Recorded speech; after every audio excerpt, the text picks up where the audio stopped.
influences them. And I am not religious, but even their Bible says that the tempter, the one who tempts others, will be punished worse than the one who is tempted. So that tells you something. It tells you that there's an influencing force out here that's altering people's behavior. Okay, so now that we're here, thank you, Rob. I'd like to introduce Big Ace. Big Ace, welcome to the show. Tell us a little bit about yourself. Tell us, how you grew up, where you grew up. Tell us your story. Okay, thank you for having me. Um, I grew up in a city called Compton, California.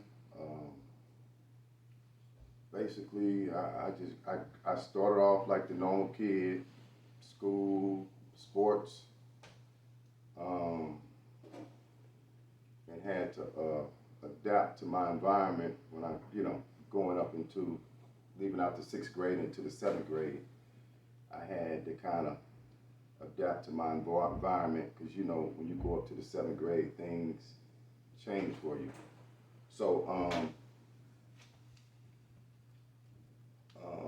so I went through the seventh grade, met a lot of new people, and those new people that I met, that became my hood. Those became my homeboys.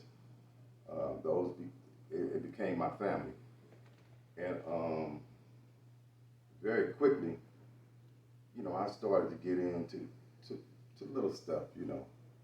I say about 1978, 1979, I got locked up as a juvenile and was given 3 years to serve. I think by 1980, I was out for about 2 months, 10 days, or something like that. And they yanked me back in for a violation. After I did the violation, completed the violation, I returned back to the streets and was out a short period of time and was given 6 years, 4 months out in Orange County, California. So I went, I see 1983, 84, 85, 86, I returned back to the community on the 6 years, 4 months, and was out 54 days. And within 54 days, I was arrested for bank robbery. I was 23 years old then and was given 18 years to be served in the federal custody, Attorney General. So I was locked up from 86 all the way up to 2000, if you can imagine that. But let's talk a little bit about what I was doing at 18 years. I always was a person that paid attention to stuff, and especially in the feds, they kept me in the worst places. So it was a lot going on in the yard, and I would always wonder, like, what the hell is going on with people? And you would hear this thing like, man, there's something in the water. I said, man, and all the more I seen it, all the more I didn't want to be like that. So I did a lot of cell time, and I did a lot of research in the law libraries. That's where you can find me. But that was enough to keep me out of what was going on in there, because the feds is a place where they play it state by state basis. So if you're from New York, you got to roll with New York. You're from California, you got to roll with the California car. It's like that. It's real big. So not to cut you off. What's the feds and what's the yard? So pretend like the people have no clue. So what's the feds? Okay. And what's the yard? When I speak of the feds, I'm speaking of the federal penitentiary, and they got different levels, security levels, and different levels of those institutions that they choose to put you in according to how they evaluate your level. For me, I've always been behind the wall, so to speak, in the penitentiaries, the prisons, where it all go down at, So I started off in Lompoc. I was designated in Lompoc, so I made it there probably around 88. I had a short stay there. What's Lompoc? Lompoc is a federal penitentiary located in California. Just pretend like these people don't know. Okay, and I was there a short time and ended up in a full-scale riot with California and DC. So, so we were all placed in solitary confinement, and then I ended up being shipped on administrative. Administrative is when when they feel you've done something, when they feel you've been involved in something, but you haven't been caught doing it. A disciplinary is when you get caught doing something, like stabbing somebody or assaulting somebody, something like that. So I was moved on administrative to Leavenworth Federal Penitentiary. There 3 years. Another riot happened, and we moved to Atlanta, flown to Atlanta by Con Air, because everything there is through plane. And so I was a short stay at Leavenworth Federal Penitentiary and was moved to Terre Haute, Indiana on another administrative. I was there a short time at Terre Haute, Indiana Federal Penitentiary, and another big incident happened. So they said, okay, these guys, a discipline problem, let's move these guys to USP Marion, Illinois. So, where they sent John Gotti. So we ended up going there. I think that was like 94. And by this time, I had served like 8 years in the federal prison population, where you can walk around, go to the law library, and, do things. Now, I'm locked down in Marion. So by 94, they had completed the construction of the new ADX Federal Supermax in Florence, Colorado, which was to take the place of USP Marion. So they started moving us out of Marion under heavy blanket security and flew us to Colorado in the Rocky Mountains, to the ADX Federal Supermax, nicknamed Alcatraz or the Rockies. Some of the names there, just to give you El Chapo was now there, Larry Hoover. No way, El Chapo, for real? Yeah, he's there. Some of the biggest names, but the picture I'm trying to paint is that once the Attorney General, Jan Marino, declared that place open for business, we were the first bodies moved to fill that place up. The first people there. So that was around 94. So moving forward,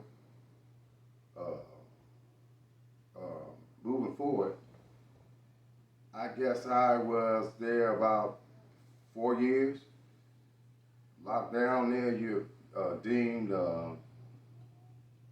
administrative problem, so it's total lockdown, and the only people that can let you out of that place is Washington, D.C. They put you in, and that's the only way you can get out. And sometimes it takes like 6 years to even program out of that place to even make it back to a regular federal prison, because that's the #1 spot in the United States, the ADX Federal Supermax, for y'all that don't know about that place. So, I didn't like it, but I had to work. I had to work with what I had. So this is going to be an important point right here. So the night we were placed in that place,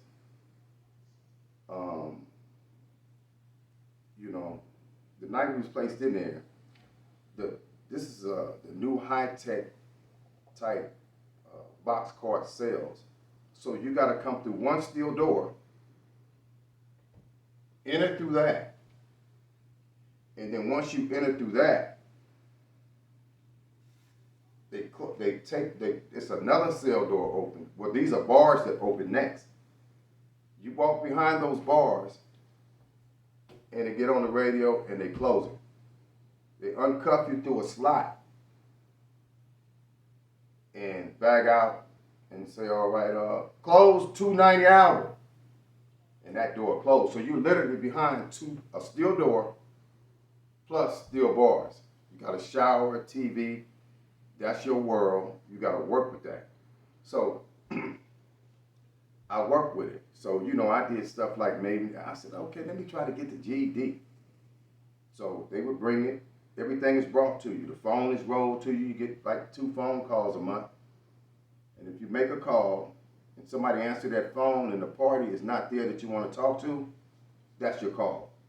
That's counted as a call. So I took the GED, and every time I took the GED, I would come to something and be blocked. And I'm like, I know that. And it's just a block. Every time, it's like, oh man, it's like too much. It's like, and I would always miss the GED by 3 points. So let me move on. I'll come back to that. So I'm there about 4 years. And remember, these cells are like soundproof, basically. You got a duress button in case you're having like a heart attack or something. You can push the button and they'll come on. What's the medical problem, whatever. So one night, they fed us, came by, door open, fed us, and then 30 minutes later came back and picked the trays up. You need anything, toilet paper, anything off the cart, blah, blah, blah, blah. Okay, I'm cool. You want to clean your area out here? Because the first area that you come into, once they open that steel door, it's like a little vestibule with a drain, and sometimes they ask you if you want to clean that part.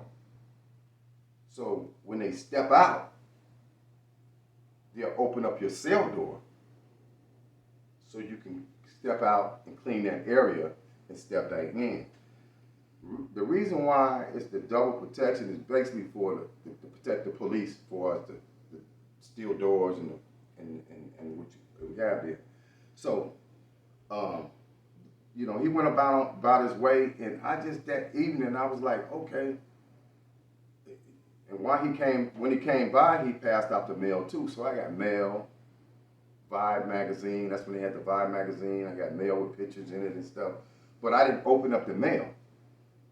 So this is a very important part. You guys pay attention. So I was like, okay, I'm not, I don't feel too cool. I'm just gonna lay down. You know how you get that? Your system turned down. All of a sudden you turn down. You want to lay down. So I laid down, put the headphones on, listen to the music, turn the lights off. And what I would do was, since the music was coming from the TV and they had the system hooked up, I would always cover the screen up on the TV with like a blanket, so it wouldn't be the brightness. So somebody kept telling me like, and I kept like, what's that? But I had the headphones on. So I took the headphones off. I said, I put them back on.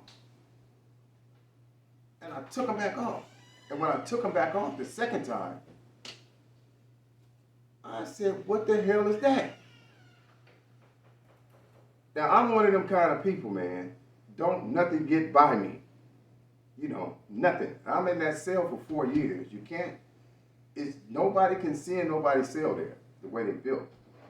So what I was hearing what I was hearing, but everything that I was hearing was channeled to the cell I was in my movements. I got up, cut the light on, and it kept going. I said, okay, I hear what I hear, but how was they able to see me? So I'm looking around. I was like, man, I ain't never been through this, and I've been in this cell 4 years. So some tell me to go take a leak. So when I go to take the leak, And before I can get my stuff out, you hear something, watch you take a piss. I was like, whoa, what the hell is this? So everything I was doing from that point, it was like, say for instance, I get ready to touch a cup. And before I can raise my hand, watch you touch the cup. I'm like, what the hell is this? So now I'm saying, okay, I hear what I hear, but how am I being seen? I didn't panic. I didn't do none of that. So the mail that I did not open, this was the time to open the mail. I said, let's see how far this is going to go. This is what my mind is saying. When I opened the mail and strolled through each picture I strolled through, it had something to say about it. I was like, okay, I still act like it wasn't nothing. So I said, no. Let me flip this Vibe magazine open, because when I got the magazine, it had a cover story of Jay-Z standing on the balcony with a hoodie on with some black shades on. And so when I first got the mail, I was like, whoa, okay, this is going to be some good reading later on. So I just chunked it on the table with the mail. So at that time, it made me think about the article. So I said, I flipped it open to find the article, and it landed on the article. And when it landed on the Jay-Z article, I looked down at the article,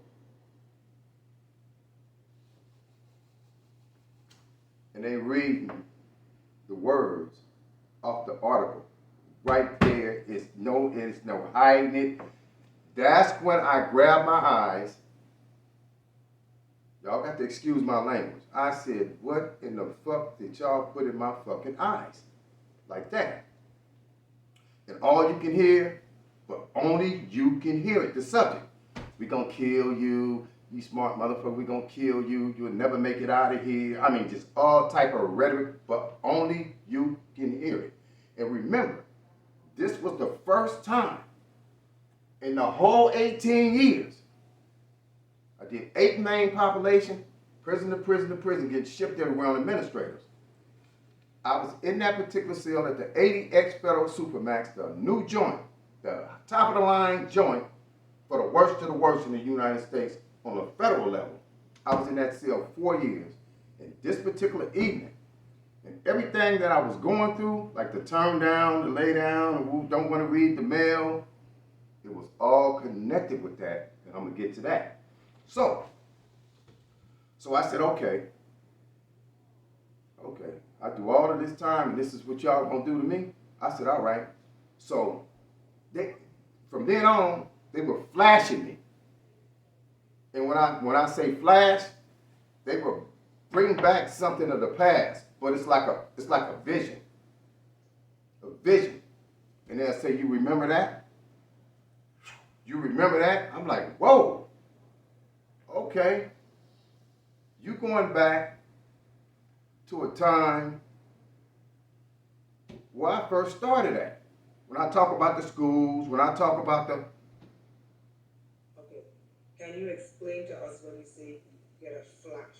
It's a flash in your head, a picture in your head. Okay. And it brings you back to a time in the past. Yes. Right? Yes. Something, okay. Yes. Break that down. Yes. It brings you back. I'm going to answer that because you asked the question, but I really didn't want to get ahead of this thing because this was going to come to that anyway. As far as the techniques that's used through this technology, how it's cloned on to the nervous system, how it's cloned on to the visual cortex, cloned on to the audio cortex, the sense of taste, and everything is cloned on. So everything is seen through the visual cortex. This is how they were seeing me. Everything is heard through the audio cortex. This is how they was hearing me, and I was hearing them. It's like a two-way. But let me break that down. How they're able to hear you and see you is through biofeedback. It's a method that they use. It's like a two-way. Biofeedback. I say something, you hear me. You say something, I hear you back. So we're dealing with biofeedback. So this is how they were able, this is how they were able, with the speed of this technology is so fast, you can't beat it. So this is how they was able to say, why'd you touch the cup? Because the dog has to hit me first. Even though they're transmitting it, it's artificial. It's artificial thought programming, even though they're transmitting it, it's so fast. That's how they beat you to the punch. Everything through the eyes is like through a lens so refined. And it's just 24 hours a day. 24 hours a day. So everything through the eyes is recorded. Everything through the ears is recorded. So when they want to take you back and jot you up, jot you back, memory, they jot you up, they jot you back. This is how this thing works. This is how it works. So take us back to that. So that night, I said, okay, they hit me with the flashes. They hit me with this. Hit me with that. We're going to kill you. This and that. So I said, all right. I was so mad, Renita. I was so mad and hurt. I said, you know what? So I guess I ain't who I really thought I was. I don't want to know nothing and don't want to have nothing to do with, because I was really in that cell, really changing. I was doing different things, studying. I was really, and I'm going to back up a minute. I would always, throughout that time, before this happened, sometimes you just go into a daydream. You be in a zone. And I would be on robberies, man. I would be on, like, it's like I'm on the streets. This thing is vicious. It'll take you, it's like, oh, this is what I'm going to do when I get out. And you just go in, they put you in it's like an in-REM sleep. An in-REM sleep. It just program you with the wrong things. Okay, so what you're saying is you're conscious in a cell. All of a sudden, your brain gets taken over and you're drawn into this visual scene. Exactly. Where you're seeing yourself performing robbery. Exactly. Okay. And it's not, you're not the one performing robbery. But what it's trying to do is link up the robbery and getting your conscience to agree with it. Yes. Okay. And so that night, what I did, immediately, once they did it with the magazine and was reading out of the magazine, I said, whoa, Renita, I tore up everything I had. I mean, everything. Phone book. I didn't have no phone numbers. I tore up all my legal work. I tore up everything. I didn't have nothing. I didn't want to have nothing to do with the program, nothing. So once I tore that up, I was like, okay, I'm trying to figure out how this shit is working. Because they hit me. They hit me with all kind of shit. So I'm trying to figure it out, I must have chased that shit for about a whole week with no sleep. And boy, what I do that for. When I chased it and wouldn't go to sleep, I was wanting to learn this stuff so bad. My mind got so tired. And when my mind got tired, they whooped me. They whooped me because my mind couldn't fight it back. I hadn't had sleep in 4 days. Oh, man. And when that thing jumped on me, this when it went into sleep deprivation. This is one of the keys. This is where it starts at. It starts with the sleep deprivation. And once the sleep deprivation starts, that's when you go to hallucinating. That's when it gets bad. So it just got worse and worse and worse. Next thing. Okay. So before we move on, so we go into sleep deprivation. We need to draw these things out, right? Right. And I want to go back into your past a little bit. You're doing a very good job. So sleep deprivation is one of the main tools. So what they did is they basically pulled down the veil and let you see what they did to you using this technology when they believed that you were locked up for good. Right? Is Yes. that correct? That's it. Okay. All right.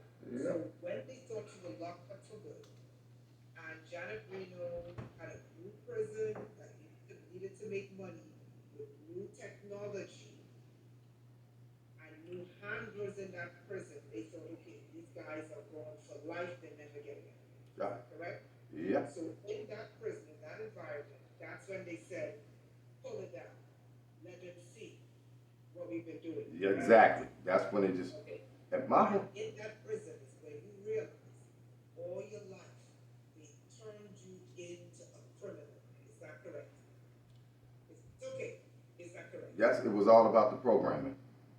Bingo. Now, what do you have a first memory now that you are awake? Because what I noticed about this program is that in order for them to turn the person the way they want, it's called psychic driving. Site driving. Exactly. Yeah. In order for them to psychically drive you into what they want you to become, okay, you have to be in a beta state. So now that you are awake, spiritually and physically, do you remember in your younger years when they began to turn you away from a normal person into what they wanted you to be? I remember very clearly. Okay, Very explain clearly. that to us because we need parents to know about this program. Very clearly. Yeah, you know, they like to use with this thing, you know, since I'm at the level with it that I am now, I can draw the comparisons. This is how I learned how to finally master this stuff. So I can basically go. I mean, because they overexpose their hand in here. They tell you everything with the flashes. They jot you up, jot you back. It's like I can go all the way back to like my 7th grade, and they like to attack the household. You know, where either it's a stepdad and a mom, and you know, and you know, you got it's different. You know, you have different parents from your siblings. So you know, mine started in the household, and you know, once you draw the kid out the household for whatever reason, that is, then the kid got to turn to the streets, and once the kid turns to the streets, you turn to who you know best.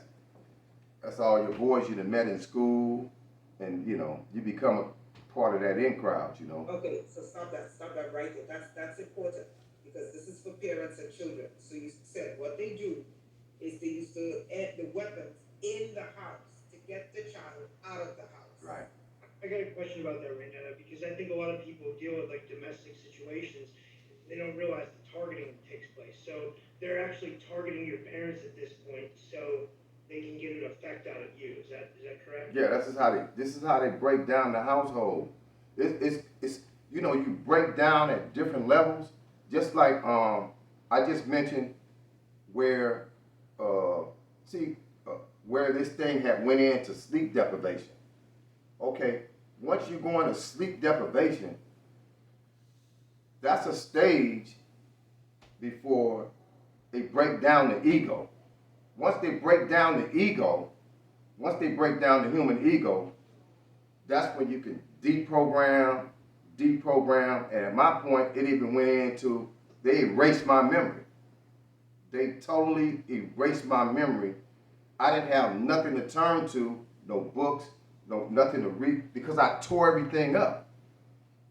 But that's what I wanted. I wanted to rebuild this. So when I tore everything up, they deprogrammed me, and I was like a zombie in that cell. I was a straight zombie. Explain what you mean when you say you became a zombie. Explain. I became a zombie because the psych driving was so intense. and it was around the clock. I mean, around the clock, 24 hours around the clock. Imagine that, 24 hours. I'm talking anything they want you to hear, you're gonna hear. I'm talking about music, banging on stuff, drills. Somebody drill. I mean, it's amazing what this stuff do. It's a cold weapon, man, and they just psych drive me all the way around the clock, all the way around the clock. But the more they psych drove me, when they erased my memory, the only thing I had to keep me sane is the sounds. All the sounds, because remember, only the subject can hear it. Whatever they did through the sound. I used to write music. I used to write music and rap music. And they would play the songs that I had wrote and rap in the cell just to torture me with it. And I used to say, man, this shit is crazy. So once I started working my mind back, I was building it back on what they was doing to me. For instance, they would go,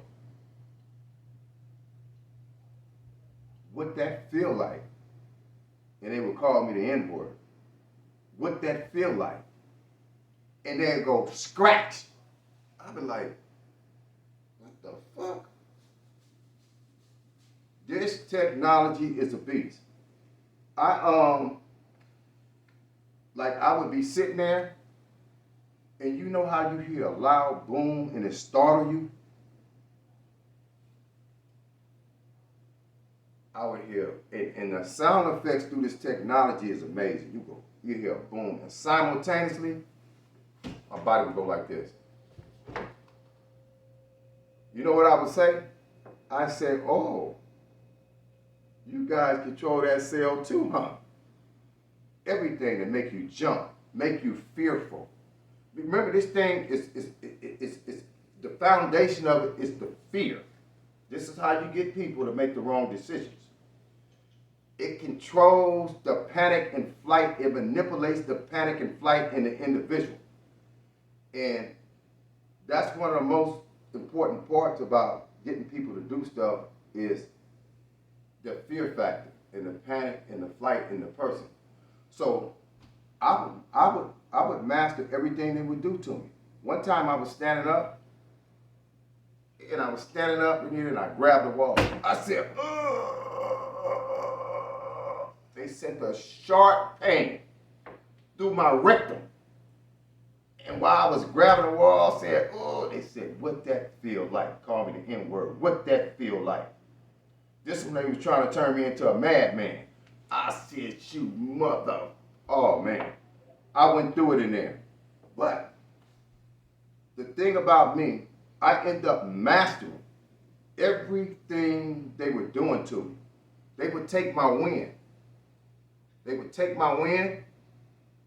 manipulate the wind, depending on how you land. They try to program you to breathe, to keep your mouth closed while you're sleeping. Because this thing works around your inhale, your exhale, the programming. And it's so fast.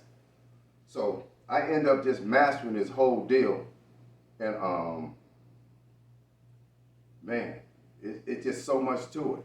The body, the cells, the Let's get to how they started to do this when you were a child. So the first thing they do is when they want a child, they want the child away from the family. So what did you, in retrospect, looking back, what did you see them do in your family to get your dad out of the house, to get you out of the house, to get you into the streets? Well, they used my stepdad with me, and they used alcohol with him. But alcohol and this weapon don't mix. So when he would like try to intimidate me, one time I went and got a gun and shot at him. I had to be like 13 years old, but this dealt with my mother. It was a situation with my mother, and you know when you're that young, you're trying to protect your mom. So that, after I did that, I really couldn't come back. I had to be like 13, 14. Okay, so here's my question. What was going through your mind that made you think, get a gun? Did something put that thought in your head, or did you actively say, get a gun? No. Do you remember? No, it was, when I look back, it was this programming.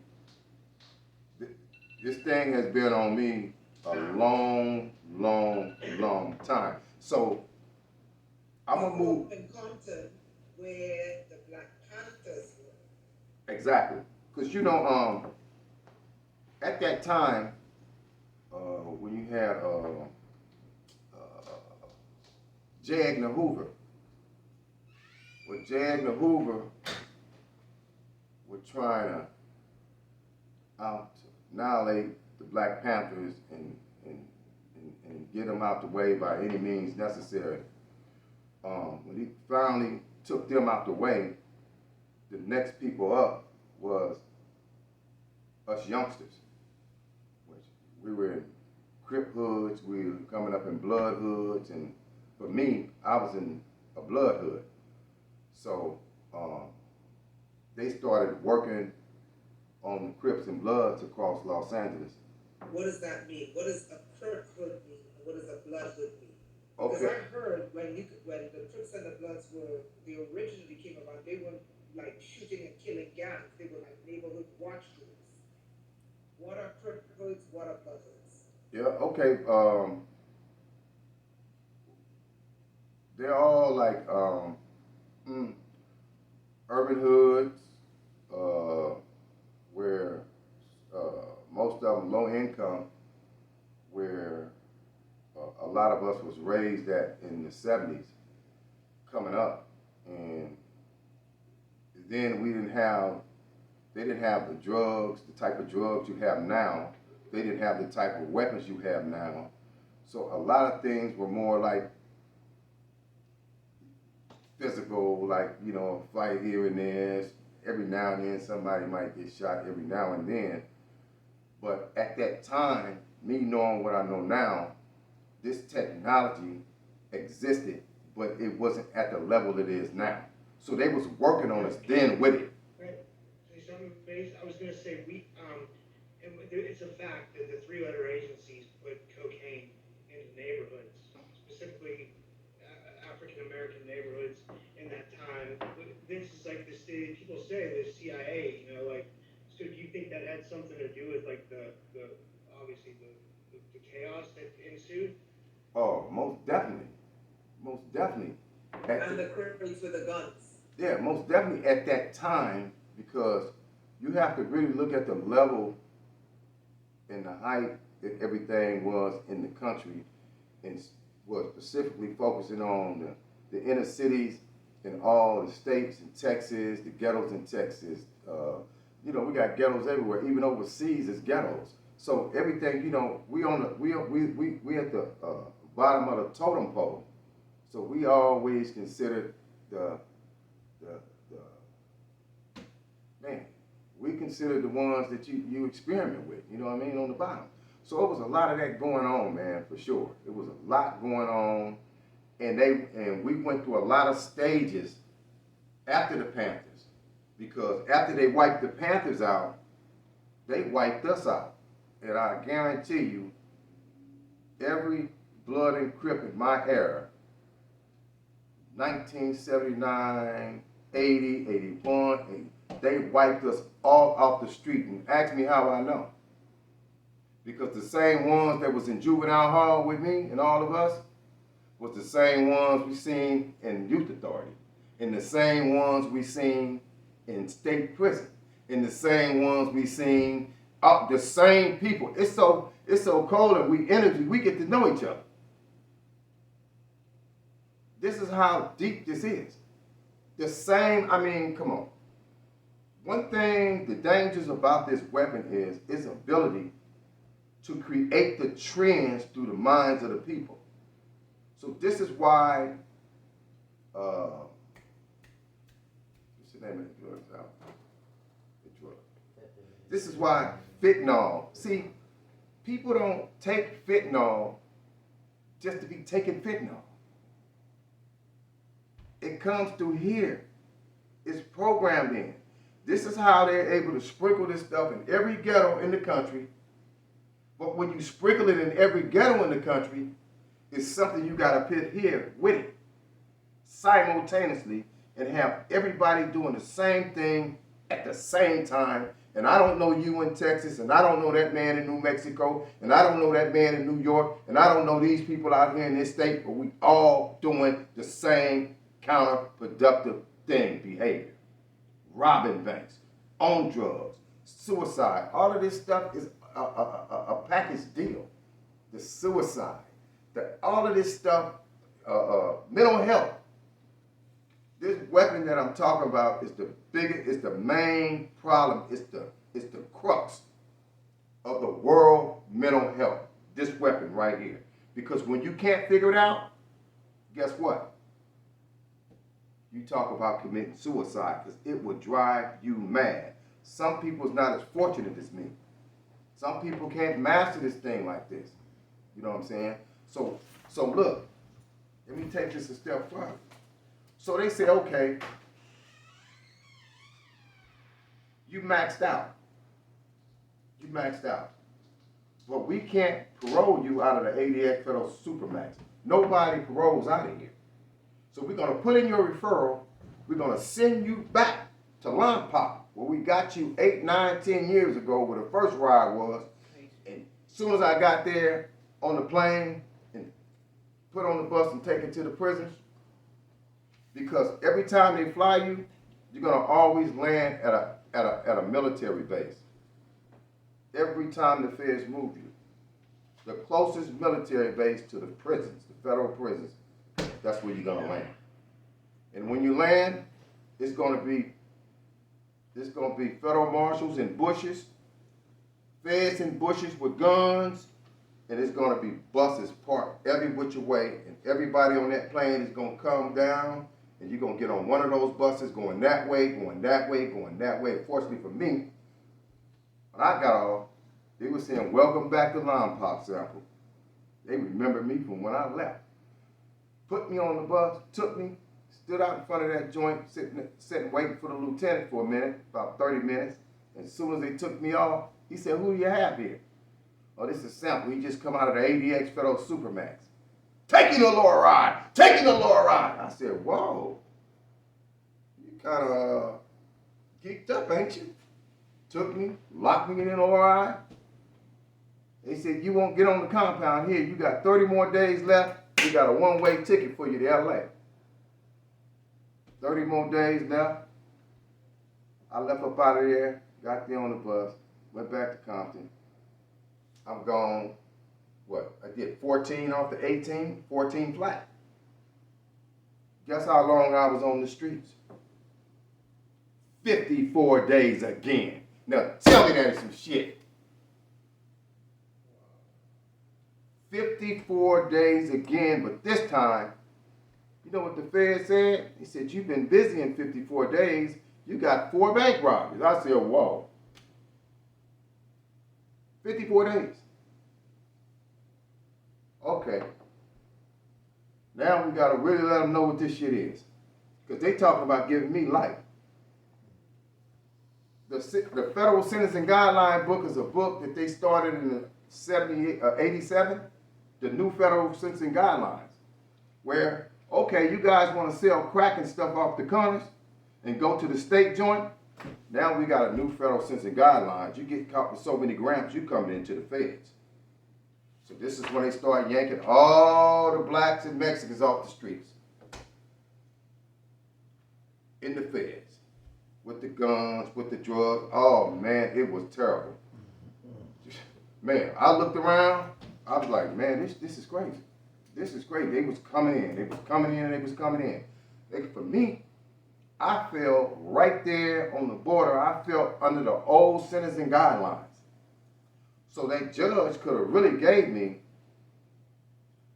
30 years for the bank robbery, 25. Then he could have gave me an extra 5, 10 for the pistol, which they was really trying to do then. So that was, 54 days. So now I'm going to arraignment. This is when it gets tough here. They give me a lawyer, and I tell this lady, I said, look, you need to tell this judge that something is going on. And I was trying to explain the technology. She said, I can't tell him that. I can't tell him that. She didn't even know how to tell the man. She didn't know what, she didn't have a clue. I said, Your Honor, may I address the court? He said, yes. I said, Your Honor, there's something that's trying to get me to plead guilty, but it's not me. He said, huh? I said, there's something trying to get me to plead guilty to 4 bank robberies, but it's not me. He said, what? Shut it down. Renita, he shut it down. He shut the whole show down. And from that point on, I jumped in the driver's seat and was my own lawyer. So they took me back to the jail, to the federal detention center. I wrote the judge, I said, there's been an immediate breakdown, complete breakdown with me and this lawyer. I don't want to, blah, blah, blah, blah. Hey, it wasn't 3 days. They go aircon again. Federal marshals got me on the plane. Flew me out of LA all the way to Springfield, Missouri, to the federal prison, Springfield, Missouri, Medical Center for Federal Prisoners. Okay. Stuck me in the hole there, put me in solitary confinement, and I was sitting in this place saying, whoa, what the hell? So, next day, I said, I asked for, the pencils was this long. I said, I need some pencils in paper. They came by, anything, you need toilet paper? I said, I need some pencils and paper. I collected the paper and the pencils, the little pencils, and I wrote a torture manual this thick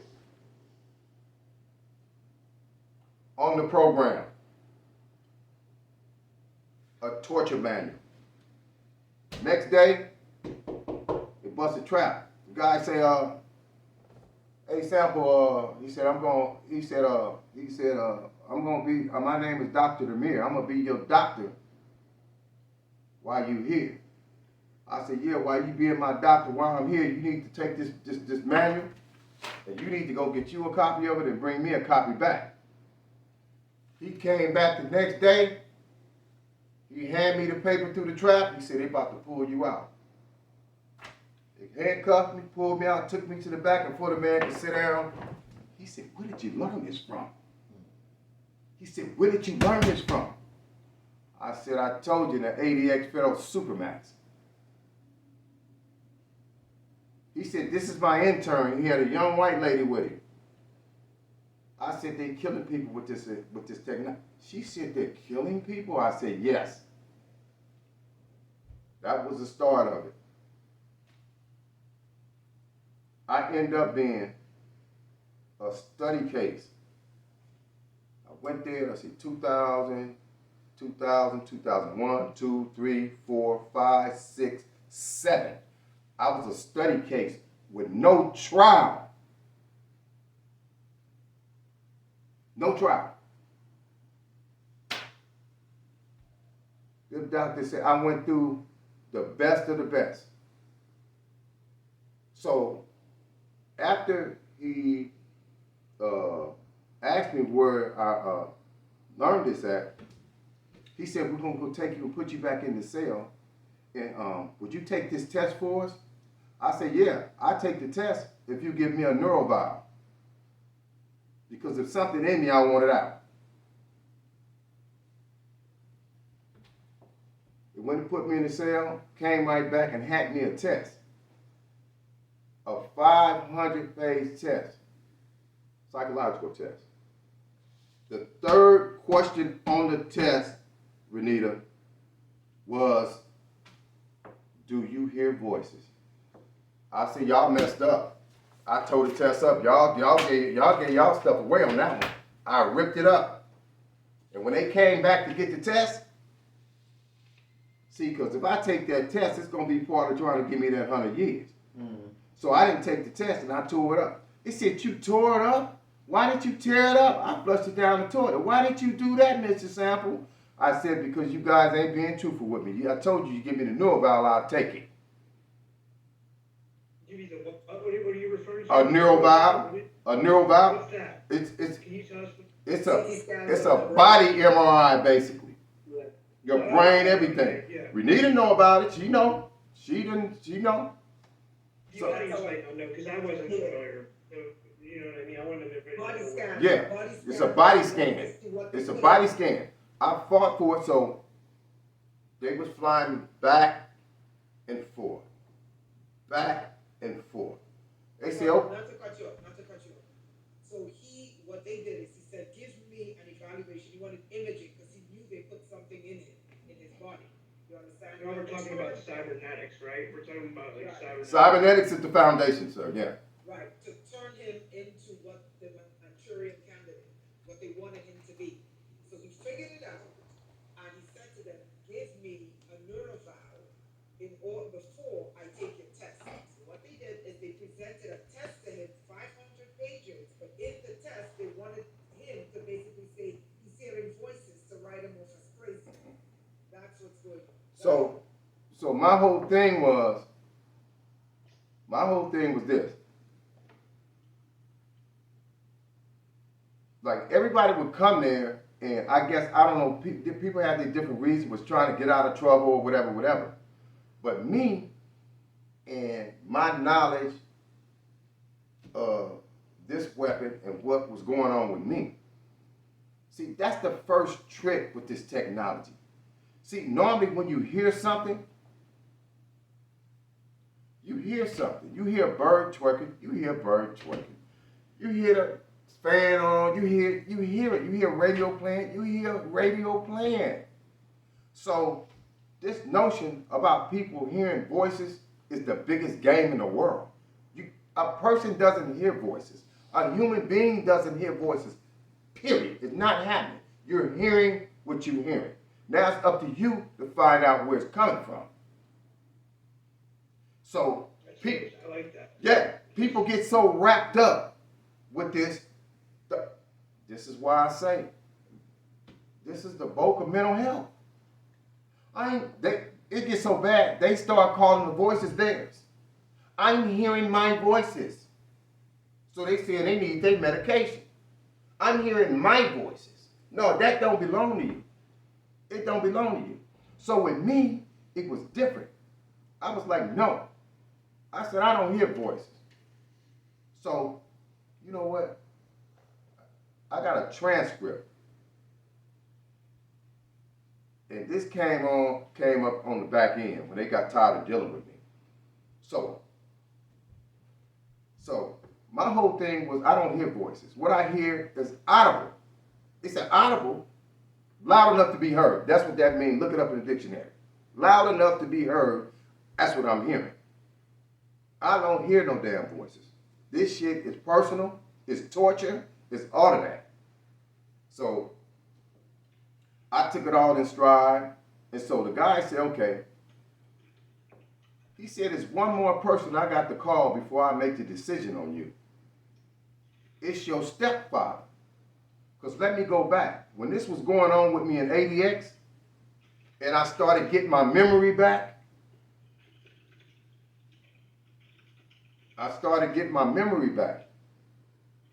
So I said, damn, I want to call my people, but I tore up everything I had. So. Hey, Rob. Yeah. We're hearing you typing. Oh, sorry. Yeah. I said, I want to call my people, but I tore up everything I had to rebuild my mind back on my own. So they was trying to rebuild it back with the incoming programming. And every time they was trying to rebuild my mind back, I was mastering what they was doing. That's how I got good at this. I kept everything they did to me. They would close my nose receptors. This thing, look, it's cloned on to your nervous system. So it's like a person is cloned on to you, and his job is to crash you, is to walk you to your death 24 hours a day. This is why the world is like it is today. Everybody that goes shoots up a school, he has a handler. Everybody that go robs a bank, he has a handler. Everybody that no, I better not say that. I ain't gonna say that. But just look at, hey, this is what this thing is about, man, handler. So he called my stepfather because once I got the number, and how I got the number was, I said, the chaplain came, I requested to speak to the chaplain. I said, do you think you can get my people's phone number? He went and brought the number back to me. That's why I was able to call him. And when I called him, this is what I said. I said, look, I said, hey, stepfather, I know you're going to think I done lost my mind in this place, but I got to ask you something I need to know. I said, have you ever heard of a technology that can hear what you hear, see what you see, smell what you smell, the whole nine? You know what he told me? He told me, yeah. He told me, yeah. He said they put it on a couple of guys out of Chicago and made them tell on each other. So this thing here, it makes you tell on people. It makes people tell on each other, and this is all you're gonna see when they program a group to do a crime. They're gonna program one of the two to tell on each other. It's all a part of the program. It's just how it goes. So after that, he came back and he was able to repeat the same thing that the conversation we had, my stepfather, to the psychologist, the doctor. He said, man, you know what, man? He said, I got to find you incompetent to stand trial on the 4 bank robberies. I said, okay. So one of the other doctors told me, you know, at some point, we're going to send you back to California. And at some point, they're going to send you back to us. And at some point, we're going to stick you in the booty with a needle and make you competent. We're going to restore your mind back to competency. I said, all right. So they say, okay, we want to force medicate you. I said, I'm not taking no drugs, right? So I characterize myself as a federal pretrial detainee. A federal pretrial detainee. I don't have a sentence. I don't have nothing. I'm fighting. I'm not even fighting the bank robberies no more, because once the judge shut down the court proceedings, it became a situation of whether or not I'm mentally competent to stand trial on the 4 bank robberies. That's what they was dealing with me. So it was flipped from a criminal platform to a civil one. And once it became civil, the doctors had to deal with me. They had control over me. They had to say so, or whether or not they felt I was competent to stand trial. It wasn't about looking at no discovery, trying to figure out which way you're gonna fight the case. So I was like that in limbo for like 5 to 6 years, just like that. And I was so naive at the time, I didn't even know that I was a study. So once we went to court,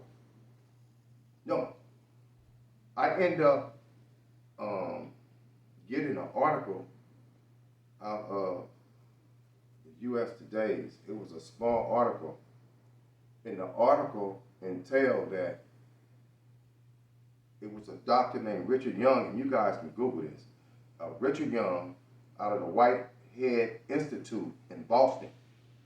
He was a doctor that created a chip that you couldn't see with the naked eye. But the chip was created to revolutionize the world on a global scale in the medical field, for us to cure cancer. So what this chip do, this tiny chip, it cuts the cell off like a light switch on and off to cure cancer. So I ripped that little article out. Somehow I got it back on the airplane. I got it back, and when I got back, remember that same lawyer that couldn't speak up for me that I met? I called her. And I said, I'm back. I've been found incompetent. I said, but the thing is, I want a trial. I'm going to flip it back. I want a trial, and I want to put this chip on trial. I want to put this technology on trial. I want to put all of this stuff on trial. She said, well, I got to get you on the docket. So when we went to court, she sat next to me, and I handed her that little clip about the doctor, about the chip. See, my whole thing is I wanted to demonstrate that chips exist, whether or not it's for the good purposes or for the wrong purposes, that they exist. To show that this man finding me and rendering me incompetent to stand trial was bogus.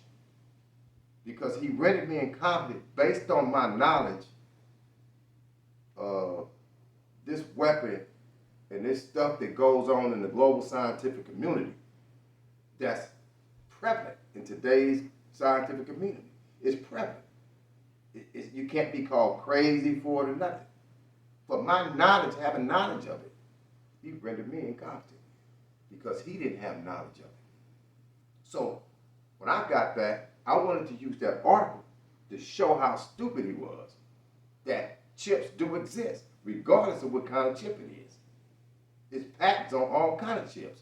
So, what you resend so I can have a trial. So look, they never gave me a trial. I fought it, and me and my lawyer got real tight. She was a young white girl. We got real tight. So when I gave her that article, 3 days later, they called me. They said, hey, you got a legal visit.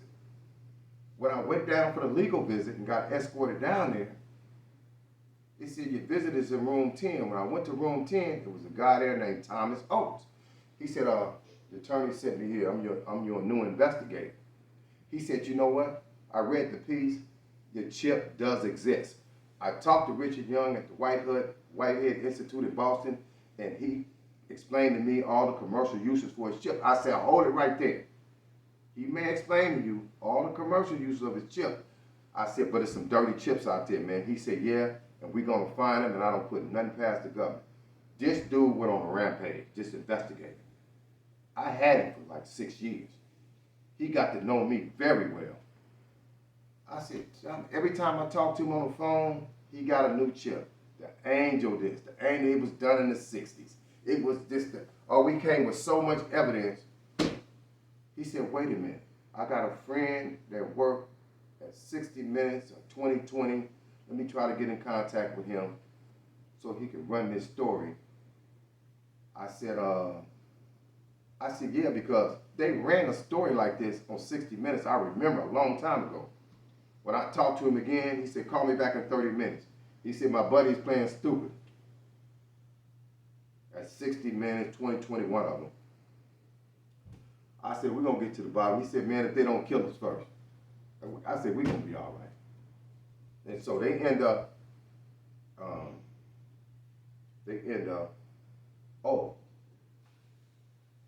so I met this guy there while I was there at the place. And he kept telling me, an old guy, he was a doctor, dentist. And he was fighting incompetent stand trial too. He used to walk in the cage next to me outside and go out for rec. He said, sample. He said, keep fighting. He was a tall white guy. He was a doctor. He was older.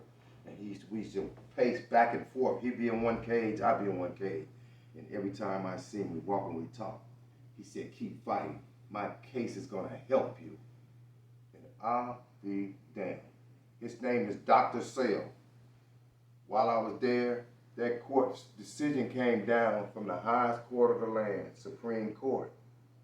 It said in Sales versus United States, it said you can no longer force medicate federal pretrial detainees to make them competent.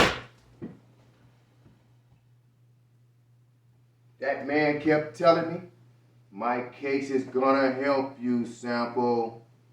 Don't give in, and I'll be damned. We went back to court. This is, I think they took me back down there 2000. I was back down there about this case came down about 2002. Oh man, I went back down for the hearing. Oh man, I went back down to the hearing. Hey, we didn't even have to bring up the cell case. That prosecutor kept trying and trying and trying and trying. That judge told him, he said, what do you want me to do? What do you want me to do? To say that this man has been play acting in my court for 6 years? He got all the reports you can get, from psychological reports. He said, what's your take on the matter, prosecutor? He said, well, I would say that the doctors did say that this type of diagnosis is genuine. And there's no malingering. Malingering means faking. So they says no malingering with me. So the judge say, Mr. Sample, could you please take the lecture with your attorney? Because there's some questions I need to ask you man to man right here. He said, do you hear voices? I said, no, Your Honor. I said, what I hear is audible. He said, audible? I said, yes, Your Honor, loud enough to be heard. He said, He said, let's talk about this. He said, Chip. I said, no, it's a program, Your Honor, it's a program. He said, let's talk about this program, young man. Where that transcript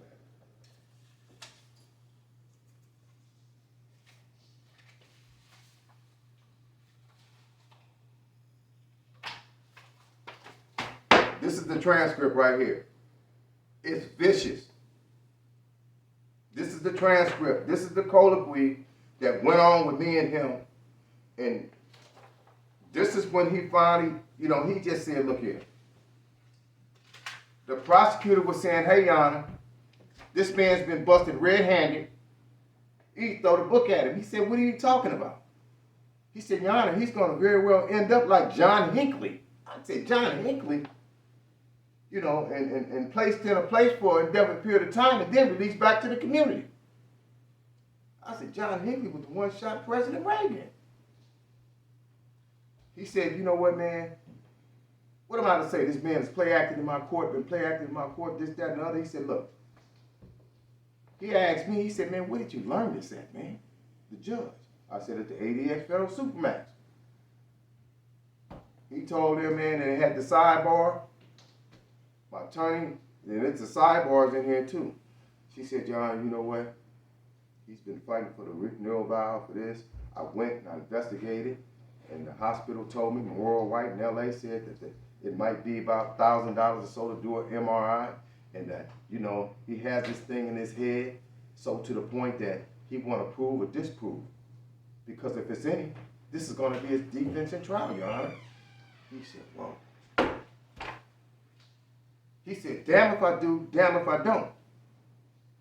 He said, and so it's found that there's no chip in his brain and this, that, and other. And he's going to resort back to his overall belief that it's an overall conspiracy for the government to do this to everybody. He said, damn if I do, damn if I don't. He said, you know what? This is what I'm going to do. So they came back out to the court and whatever. He said, you know what? There's been no assessment on dangerousness of this man.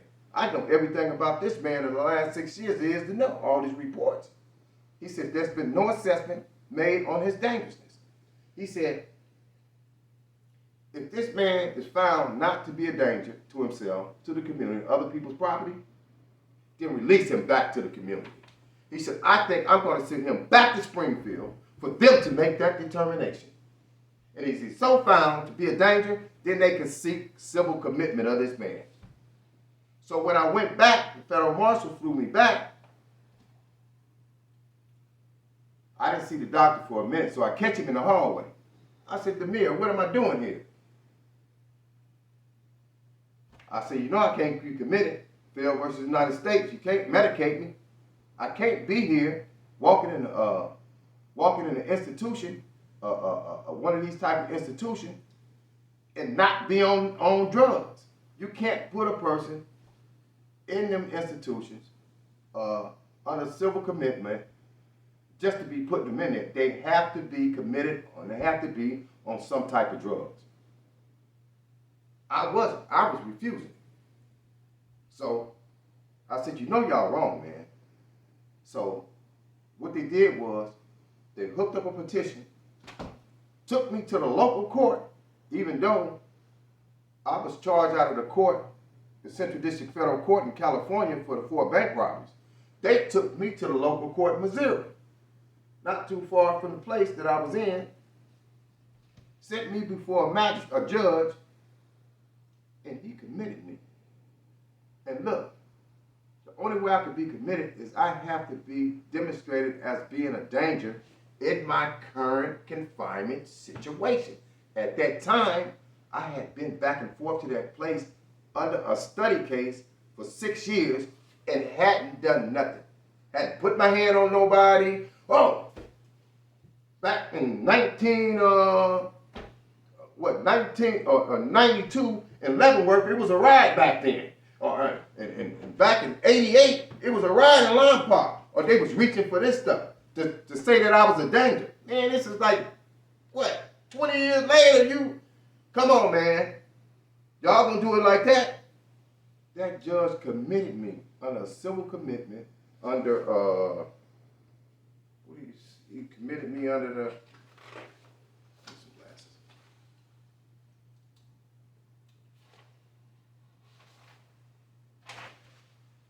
he committed me under civil commitment to Springfield. I grabbed a bucket, I grabbed a cart, and I started painting everything in that place. The doctor said, you re-beautified everything in the institution. It was an old place. I was just painting. They said, man, one day you're going to go to risk assessment. They're going to release you. I went to risk assessment. About a year later, and them doctors, I had them hallways shining. I stripped the floors, and they walked down the hallway. Them people say, man, we got to get him out of here. They had them doctors shooting at me. Okay, do you still hear voices? I ain't never heard no damn voices. But they said, you got to quit saying that. You got to quit talking about this. They kept telling me, stop talking about it. Don't talk about it when you go to risk assessment. And when I went to risk assessment, I said, no, I don't hear nothing. And what would you go if we release you? And who do you? And then I had a case manager lady. She said, oh, he has a good family background. He has support, his family, and this, that, and the other. So I walked around for a week. I didn't know nothing. And I ran into her in the hallway. She said, hey, well, good evening, Mr. Sample. Oh, your risk assessment, you've been released. I said, what? But let me tell you this. Once they illegally committed me, I went to the law library. I told you all that time I was doing, all I lived in the law library, studying. So federal law, I kind of know it a little bit. So once they committed me under the bogus civil commitment, I went to the law library and filed a writ of habeas corpus on their ass, a great writ. And one of the first questions I asked them in the writ that they had to answer was whether or not my knowledge of what goes on in the global scientific community makes me incompetent. And if so, did they violate my constitutional rights, committing me? So when you answer the first question, 1 and 2, the next ones, you got to raise your hands up. So when they said I was released, I seen them again. They said, you know what? You've been releasing everything, Sample, but there's one problem. They say you have a writ of habeas corpus pending in our district court. I said, hold on a minute. I went back to the law library. I filed a motion to withdraw the motion and make it a nullity forthwith.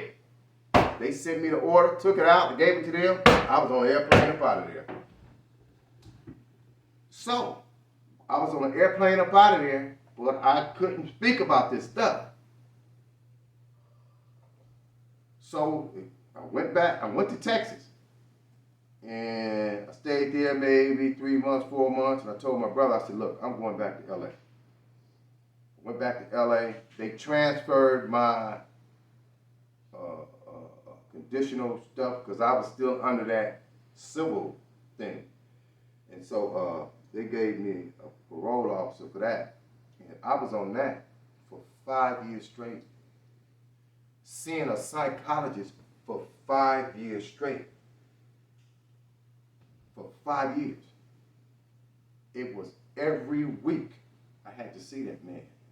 And he finally said, you know what? Just see me every 2 weeks. And then it soon became, she said, Sample, man, she said, you're a testimony. She said, I said, well, how you know I ain't out robbing banks? She said, I know you're not. She said, I get all the bank robberies, I get everything. She said, you're a success story. She said, you're a liability to us, you're costing us too much money. Then I started working in the oil refineries. She said, you can start going out of town now. And I'm going to put in your paperwork to get you up off this while you're gone. So she went to the federal judge.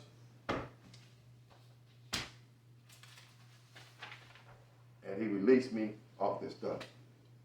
Bam! Released me. I got the paperwork. I got everything. I got all my transcripts. He released me. And guess what he did? He sealed all the records under federal seal. He sealed all these transcripts, but I got the transcripts. He sealed everything dealing with my case. It's unpublished. You can't find it in a law book like the regular cases. You can't find it nowhere. Unpublished. So they got this thing with Homeland Security.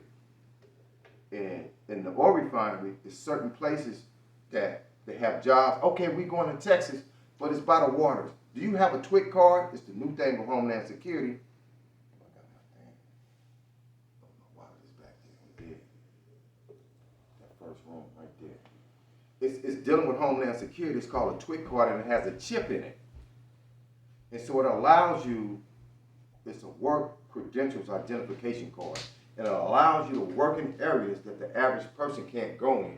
You can use them in the airports. Now, it's like a passport of the future. It's a new card. I'm going to show it to you. But anyway, they was giving me a hard time with that card, Homeland Security. Because every time they ran a global thing on me, a deep background check on me, the feds, it kept coming up that I was somewhere, but they didn't know why. It was Springfield. So I'm like 18 months, they still ain't gave me my card. So my parole officer, we got pretty tight. She said, you know, I got a call from them, and they saying they need more information on you. She said, if you want me to, I can just tell them to take it out. So I told her, tell them to take it out. So once the judge had issued the order for me to get off this stuff, and the psychologist that I was seeing for 5 years, he wrote a letter and said that I've been rehabilitated. So the language to get the card is that they actually got a language in there for people that's been mentally competent, mentally insane, or whatever. Is that it says... Don't show the card, they're live. Don't show your card. Oh, yeah. Thank you. Yeah, the crooks. So look. There are people who are still in the program. Oh, my bad. Look, this is a TWIC card. Homeland Security. It's a chip in there. So Don't show it. all right. So I end up, the doctor that I seen for 5 years, he wrote a letter and said that I had been rehabilitated. I got the card now. It just goes to show. See, the thing about this technology is this. There's no way around it. This is how they're running the country now. It's on everybody. I don't care who you are. What is this thing here? We're dealing with a monster. And this is how they keep everything going. Before we go into the technology, explain to the people what you mean everybody. Okay, And we there was something powerful you said. Are you trying to tell us that all the drug addicts are in some type of drug addict supercomputer where all their brains are linked up to each other? exactly. We're dealing with a global database. They got a grip lock on this system. It's a global database, and everybody is cloned on to the nervous system. So so when you catch something like it mimics diseases, it mimics, it can make you cough, it moves your bowels, it messes with your bladder. It's just for the control. It's just for the control. Make you toss and turn in your sleep. Make sweat your back out on the sheets. Oh man, they do it all, man. But you're gonna always hear that ringing in your left ear at night. And what makes it less, say this, it's different little techniques that you gotta know and come up with to lessen the static. It's just nothing but noise and static, man. And it's all personal. And guess what? It's on the women hard. And if you go to, see, it's different names for this stuff. And what's good about this type of program, we could bring all those names under the umbrella and make it into what it's really supposed to be called, where people can search and go. Because if you go to targeted individuals, you're going to see people, man, off there, just, the thing got them everywhere. Because they really don't know. They know something is going on. They know something is torturing them. But when they go to try to explain it, it don't come out right. So people say, oh, they crazy. Oh, they crazy. So it's different. For instance, you got the Havana Syndrome. I think that was no more than a year ago. It happened in Cuba, in Havana, when they hit them with this technology that I'm telling you about. But this time, it hit the U.S. diplomats. It comes through the walls. While you're driving, it distracts you, make you red. Oh, it perpetrates as your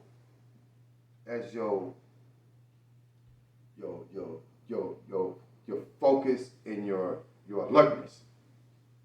It manipulates your alertness through the eyes, through the visual cortex. So that's time. Sometimes you can turn. It's like, oh, no, I'm just tripping. This thing is fast. And then it even goes into when you're sleeping, it programs the dreams. When you wake up, oh, I had a dream. That's a part of the program too. The dreaming, the in-REM sleep. You can hear stuff while you're sleeping. Sometimes, if you ain't in a deep sleep, you can hear stuff.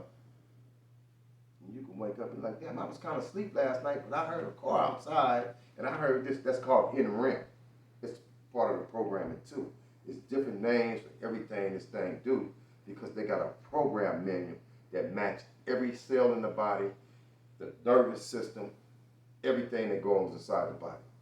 And they play a lot of games with this stuff to make people think what they want to think, and make people do things and say things that they normally wouldn't do, and say things that they normally wouldn't say. I want to talk to you about two things, right? How are we going to wake up these young children?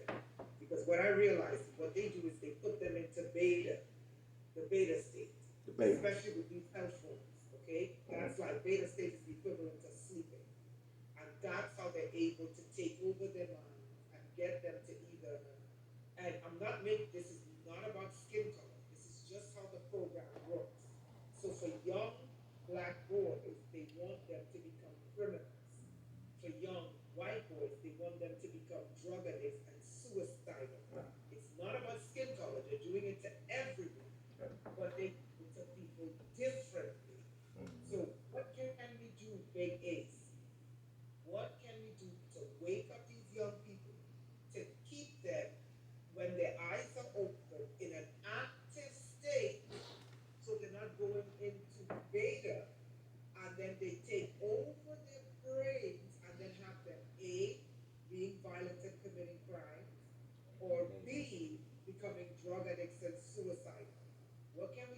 keep the young people in an active state while they're awake? This thing here, man, it's gonna have to come through. It's gonna have to start through a media like this, a media like this, because what I notice is when you speak about this to young people, they're receptive to it. They want to hear this stuff. They want to hear it because they know something is wrong. And let me tell you something. Don't nobody want to use no drugs. Don't nobody really want to use no drugs. You can ask anybody if they want to get off drugs. You know what they're going to tell you? Yeah. But look, when you got something on you that becomes your... See, this thing manipulates the dopamine in the brain, your urge. It capitalizes on everything you see. But what it does, once it locks, it locks. See, once you learn what to look for with this stuff, you're going to be like, damn, Big A's right. This thing, I don't care where you look, which way you look, in your office, in your car, this thing is going to lock on something. It's going to lock on it through the eyes. But you got to know that's not you locking on it. That's how you catch this stuff. So, for instance, if you got a bowl of fruit, you got different, it locks on people, places, and things, objects, through the eyes. This is how they keep you holding the cell phone. This is how you keep you holding the cell phone. Now see, and if you notice, what human sees through the eyes of a cell phone is the FaceTime. What humans hear through the ears on the face, the cell phone is the speaker. What humans talk through the mouth of a cell phone is the microphone. So this technology, fucking phones, is patent after the human brain. It's patent after the nervous system. The sensors of a phone is patent after the body. We got sensors when we hot, when we cold. And this technology, it makes you hot. You're like, damn, I don't know why I'm so hot. Be in the bed. Oh, I don't know why I feel so cold in here. This is what you do to me in ADX. You drop the temperature through the technology. What you gonna do? You're gonna cover up and get under the covers and lay down. Now you've been controlled to lay down. And you don't even know why. This is how this technology works. Every aspect of the central nervous system. But it's gonna start through this type of programming. But these phones, man, is a whole nother. These phones, man. This is why can't nobody put the phone down, man. Okay, so here's what I'm going to ask you. What can we tell the young people? What to look out for? Okay, so you're young. Okay. I'm like, young people, you have to know your thoughts. You have to know your thoughts because if you don't, what this technology will do is it will put into your head thoughts of, hey, look, don't beat up that old person. Hey. It will lock into your brain. And then all of a sudden, your active thoughts latches onto this false thought. And then the next thing you know, you wake up beating up the elderly person. See, the thing with this technology is this. 99.9% of the chance you're going to get a thought through what you see. Every time. A thought through what you hear. Every time you're going to get a thought. It's going to be some form of a thought. And this program always want to be that feedback on what you see. This is why the, this is why these devices are so dangerous right here, man. I mean the phones. It's so dangerous. So it's you got to use your common sense based on it's gonna always come through what you see. You're gonna get a thought behind it. And a lot of the things you get, you're gonna be like, that don't make no sense. It's gonna all because one thing about this program is in order to be programmed, in order to be tricked, it has to send the thought to you what they want to happen, what they want you to do. It has to tell on itself.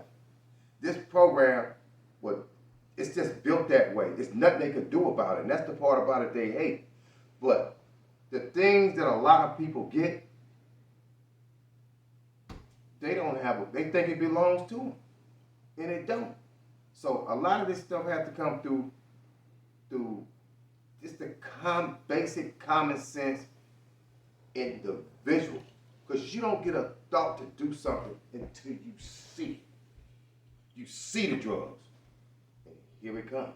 And here it comes. But once you get on the drugs, you don't even need to see the drugs no more. You can just get the thought. And this is how they ran us out with this stuff, man. And it's just I don't know. What they do, so what you're saying they do is that they prime the mind. You prep it. With the pictures. With the pictures. Okay, young people, so you gotta remember, what they're doing is that they prime you with the picture of what they want you to become. They prime your mind with the pictures of what they want you to be. So what you gotta do is you gotta differentiate good pictures from bad pictures. Is that correct? You got to. It's like that saying they say, know thyself. You know, Bingo. You have to know thyself. And that's hard. It's even hard for people like me. Like, I'll be honest. Like, you know what I mean? Like, I think we all get thoughts that if we don't, they're not ours. And then if somebody sometimes, like in the esoteric, they'll say, oh, that's just the ego. It's just evil. It's more than that. It's more than that. This thing it's just an evil apparatus, man. And, you know, they call this thing the voice of God. They literally coined this thing the voice of God. The voice of God, so it's like, okay, when God tell you to pray, you pray. So they use this weapon as the voice of God, and they use it as the devil. They use it both ways on you. This is how you get good thoughts, you get bad thoughts. Good thought, they use it both ways. And guess what? It's never nothing good about this program, man. All this shit they send is bullshit. All of it, man. And I mean, Do you it think just. they're running this with some AI or something? Like, you just they're doing it to a mass population, right? Oh They're yeah. doing it to like This is what runs the world today.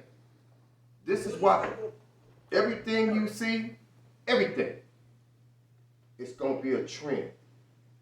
Okay, let's go back. You know, all of a sudden everybody start bashing cases, going in, taking sledgehammers, running in jewelry stores, and running in and out the stores. This is how you get a gang of people to do everything at the same time, the same act. Okay, so what he's talking about is what they call simulation, where they simulate an event. And then after they simulate the event, in order for the event to go live, when they simulate it, they have, okay, we're going to use this subset of people, okay, in the simulation. The simulation is not live. Then they run the simulation live. So in a live simulation, they're going to have a sheep or a rabbit, what they call a rabbit in like long distance or middle distance, right? This is the person that everyone is going to try to keep the pace with. So the rabbit goes in there and breaks the window to the store and starts looting. The simulation has gone live, right? People follow. You guys get it? So what he's saying is, so here's another powerful thing that Big A said that I never knew. He said, listen, he said the people who are on drugs, all of them are in a program. They call it drug program. But we think it's a program to get them on drugs. No, it's a computer program. It's a computer program. It's a computer program. It's a computer program. Because this is why. The brains of everyone on drugs is in a drug program. So the brains of everyone who's in a gang is in a gang program. The brains of everyone who's in prison, it's in a prison program. So, Go ahead. do you know what they call this? The scientists, they coined this as being a hive mind. This is why when you look up EEG cloning, hive mind, transhumanism, that's everything this stuff do. Renata, guys, I'm sorry, sister, I gotta go to the bathroom. I gotta pee. Oh, see the way? Keep going, I'll be right back. Ain't working. This is significant for him, and I understand how this way works and why that seat is now empty. They don't want him to hear this. This is how this works. But so he gonna hear it when he come back though. This is how this works, man. You know what I'm talking about. I mean, I'm in it. They did it to me since I was a child. Man, that's how this works. I mean, they got me. Like, yeah, they don't want. This is powerful, guys. This is powerful. I told you. This. I gotta repeat this thing. Go ahead. Everyone who's on drugs, you're in a drug program. When they say program, they don't mean after school program. They mean computer program. If you're in a gang, you are in a gang computer program. Okay? If you're in prison, you're in a prison computer program. How did this man go get free and 54 days later, twice? Twice. Unless it's a program. Go for it, baby. Yeah. Yeah. Then back to. Let's make the distinction between, because they got different names for this stuff, but it's all doing the same thing to the people. What was you calling that on them people? What they call it? Targeted individuals. Yes. Targeted individuals. They just got different names. This stuff has been going on since the 70s. You got all these old programs, mind control programs, and all this that, it get busted and bring it up under new budgets of money and change the name and stuff just done went all the way on to today. But today, in the time we're in now, the real name you could find this stuff under, the meaning is EEG. Cloning, hive mind, transhumanism. EEG cloning, hive mind, transhumanism. The hive mind of it is they look at the world as a hive mind, in that they feel like they need a group. People need a group to make a decision. And it's like that in a lot of places. What should I do about this? What should I do about this? And what you think about this? And what you think about this? A lot of people can't make their own decisions. And with this program, is they get a lot of people to be followers. And they started when we're young. It starts in the schools. It starts with the sports. It starts in the schools. It starts in the neighborhood. Program neighborhood bullies. They program all of this stuff. And then you end up going different, certain directions in life, juvenile hall, this and that, and it just keeps on going and going and going. But the hive mind of it is they look at society as a beehive, one big global beehive, and that they feel like people need to be controlled because they just do. And this is why they had these programs to control everybody and to fit their crazy agenda, man. But the transhumanism part of it is a moving, well, they're trying to, and they're doing a good job at it. They moving us out of post-humans, right, into uh, uh, uh, uh, transhumanism. And transhumanism is AI. So basically, we walking around as clones. Everybody think to be cloned, you gotta clone an animal, or you gotta clone a lady, have a kid. No, we ain't talking about this type of cloning. It's different type of cloning. Everything could be cloned. Marijuana could be cloned. Everything could be cloned. We talking about cloning society and every individual, cloning onto the nervous system with a particular wave. And this is how they doing this stuff. This is how cybernetics, this thing is real complex to break down as far as how it works through the visual cortex and the audio cortex, and how it records everything from when you're young. It records everything so it can take you back to repeat. Repeat. It's never like this in the mind. Never. It's like an old clock, pendulum clock that goes tick, tock, tick, tock. But the time on the clock never moves. It's a defect in the clock. So everybody becomes a defect because the nervous system has been altered with this technology.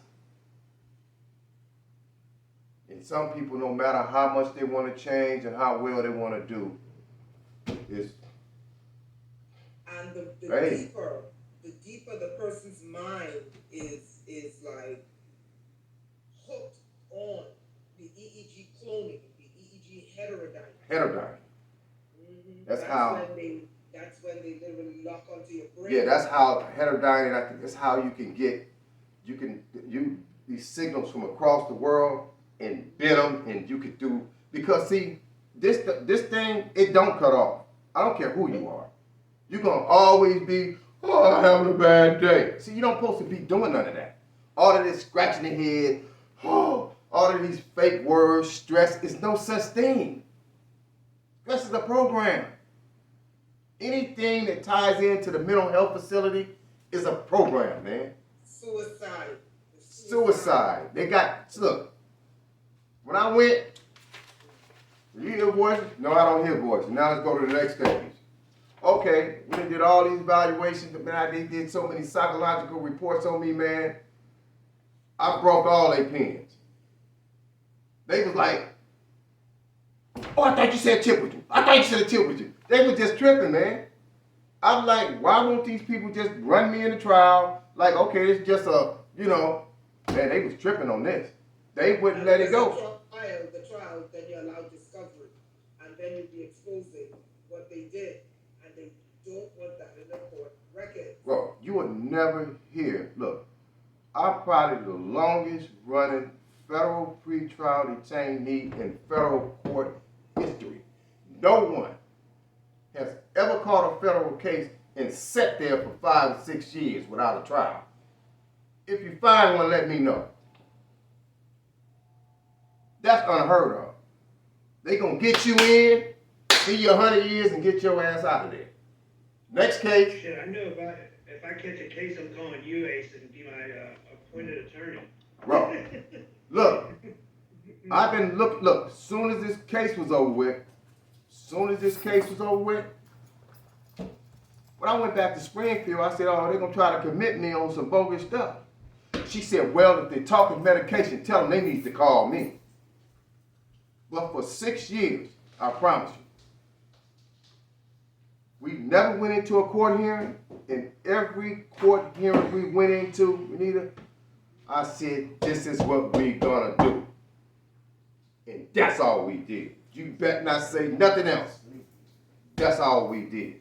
Being that lawyer, for the time we started, man, at the end, she was like, man, if I get my own practice, could you get me? I said, yeah. She just fell in love with me, man. She was like, man, you the best.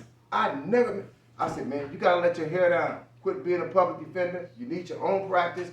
Man, look, I was the most successful case she ever had as a public defender.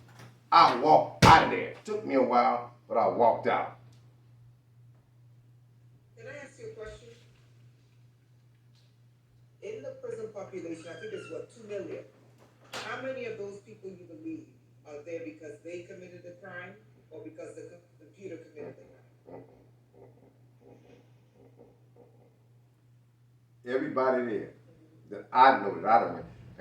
And if you told all the deals I went in there, from the juvenile to all the way to, I was doing stretches. I did like 30 years total. I came out finally in 2007, and I ain't looked back. Because when I came out in 2000 and was out 54 days and caught that first bank robbery, 54 days, I caught the first bank robbery. When I got out and caught the second, I said, I know this program so good, I know it good, and they kept, I said, look, I would ride by banks. I'd be in the car with somebody, and they would be driving. And as soon as I do like this, there they go. I'm like, oh, hell no. They kept doing me like that. They kept doing, remember, I knew this before I left out. Remember, I went through all the torture. And So did they, wait, listen, I need to understand. Did they alter your reality when they did this? Did they put you in a different state when they did this? Or were you like? No.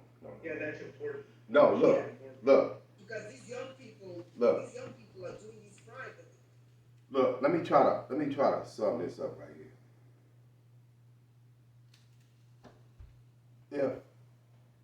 If I got buddies I hang around every day, right?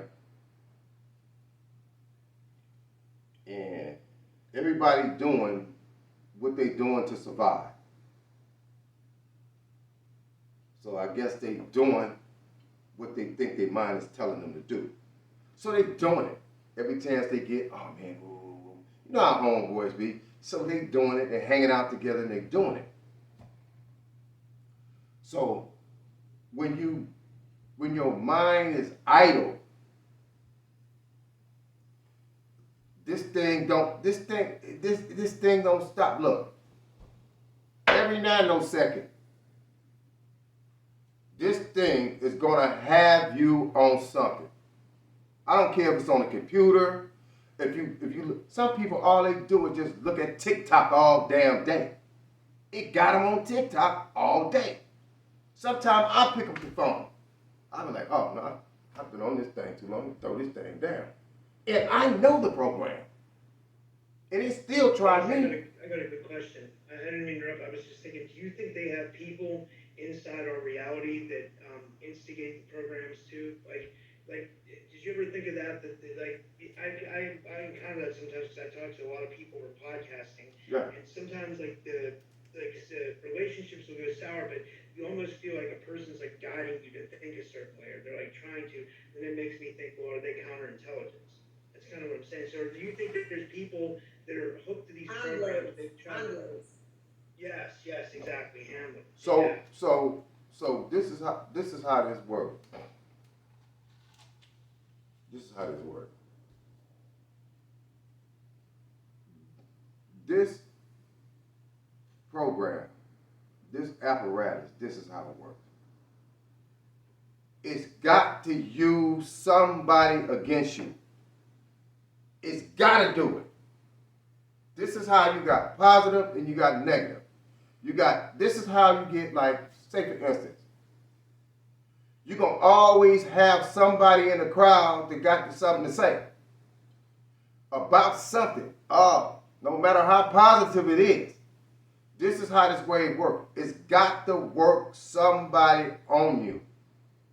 It's got to work you on yourself, somebody on you. It got to work. You try to work your brother on you, your sister on you, your cousin on you, your homeboys on you. This is how it works, man. It's pure evil.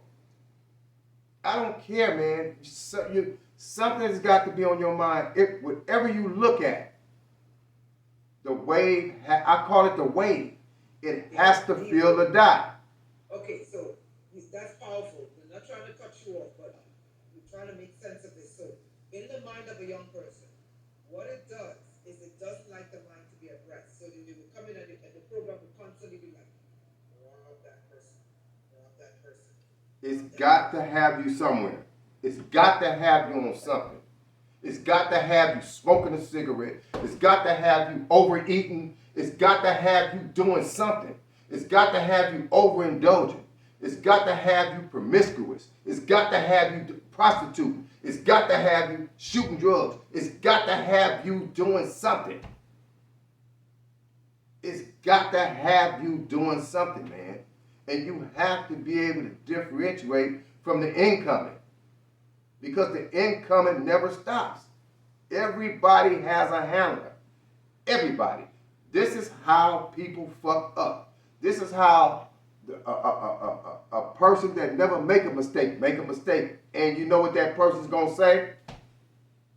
I'm sorry. This is how you keep the whole world apologizing. I'm sorry. I'm sorry. I didn't mean to do it. They do it again. I'm sorry. Sorry don't mean shit. This is a program, man. I'm sorry program. I didn't mean to do it program. And guess what? It's all a program. It's thought steering. Behavior modification. I want to read something to you guys, okay? Now, don't take this the wrong way, anyone. This is not about color, but I want you guys to see this. What let's see here. Yeah, this is it. Tell me if you guys can see the screen. You might have to let me present. You have to put it up for me. Let me see if I. Yeah. Let me present. I want to show this. It's not letting me. It's not letting me pull it up. It's not letting me present. No, I like this program. I'm tapping on my screen. I can't. Pretty Yeah, cool. that's crazy. Ah, yeah. I'm so sorry. Wait. I can try to pull it up on my computer. Oh wait, here we go. I got something. I got it. Add to stage. Okay, This great. might I want take to a show second. that. I want everyone to read this book. Okay? Did it come on? Yeah. It did. Okay. Okay, hold on. It just disappeared too. Oh my god, it just disappeared there. Hold on. They just totally disappeared my screen. Hold on. Okay, watch this. See? I want you guys just to focus on the last sentence, right? So this is James Casper, who was in these programs, these brain programs, right? These neuro programs, but he was raised to be It's hard to in a see. different way. They used him in a different way, right? Oh, So listen to what he says, right? He said a new theme connected to the project. Let me make this big. oh yeah. Yeah. Okay, I hope I didn't lose it. Hold on. Let me just find it here. Okay, right, here we go. So watch this. Remember he kept saying it's a project. So watch this. You gotta read this book, guys. A new theme connected to the project starts here. Namely, the introduction and exposure to race-specific biowarfare and chemical agents at these facilities.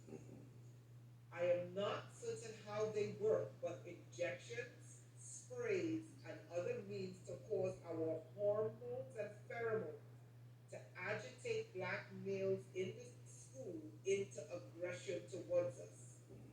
They also cause females, black and white, to be extremely sexually attracted to us, as well as changing our behavior to be even more off the wall. Right.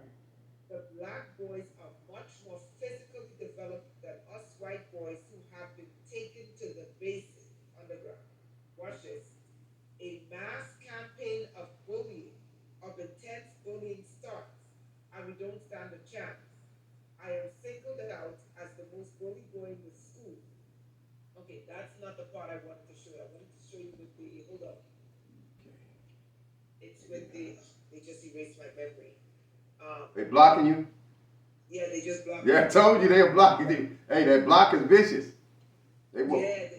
They do memory wipes. They do it to me. I So, do it all so the time. let me try to jog you back though. They just block. Hold up. It's gonna come back to you. They're gonna have to give it back to you. That's how it works. They trying to be you. You not trying to be them. So they gonna give it back. They just totally block. No, it's gonna come back. You were talking about how the bullies were developing as far as like, and they were getting bullied and how some were taken to underground bases. Basically, they just totally blocked it out. Hold on. Basically, what it is that he's saying what they're doing. Okay, hold on. Hold on. All right, hold on. It just blocked all of it. Wow. Okay. They're blocking it. Hold on. 1, 2. Okay, hold on. Found it. Watch this. He says, okay, this is what I needed. This classroom session includes a New World Order concepts that seem to revolve around Nazism. So he's saying the New World Order is about that, right? Yeah. But that word is not mentioned or the other stuff, right? Then he goes, various symbols are shown in code words. This is his programming. They're programming it. He tells us he is aware of the persecution by black boys against the white boys in the school. And then he goes, and if the blacks are not wiped out, this problem will get worse. As many of the nastier fights in the school are a result of children, watch this. Many of the fights at the school, meaning the bullying, are the result of children being exposed to military chemicals for behavior modification. Did you guys catch that? Yeah. He was saying, listen, we're being beaten up in these schools by these black kids. And the guy who's programming was like, yeah, we're the ones who are doing it. We're doing it. We're spraying them. He said, we're spraying the children in the schools. And we're injecting them with stuff that makes them violent. He says it right there. You got to read this book. I'll post the link. It's not about black and white. He was being programmed to be a Manchurian candidate. Yeah. And he was explaining how they were building it. So one of the things they were doing was that they were sprayed. And in that, he's talking about these actual weapons. Let me show you something else that he says so that you guys can see. Okay? Watch this. The plan of this AI. Okay? Yeah. Watch this. Artificial intelligence. He said, so the AI system would attempt to abrogate, horrify, and traumatize, isn't this what's going on now? The life forms of the planet targeted for extermination through the process.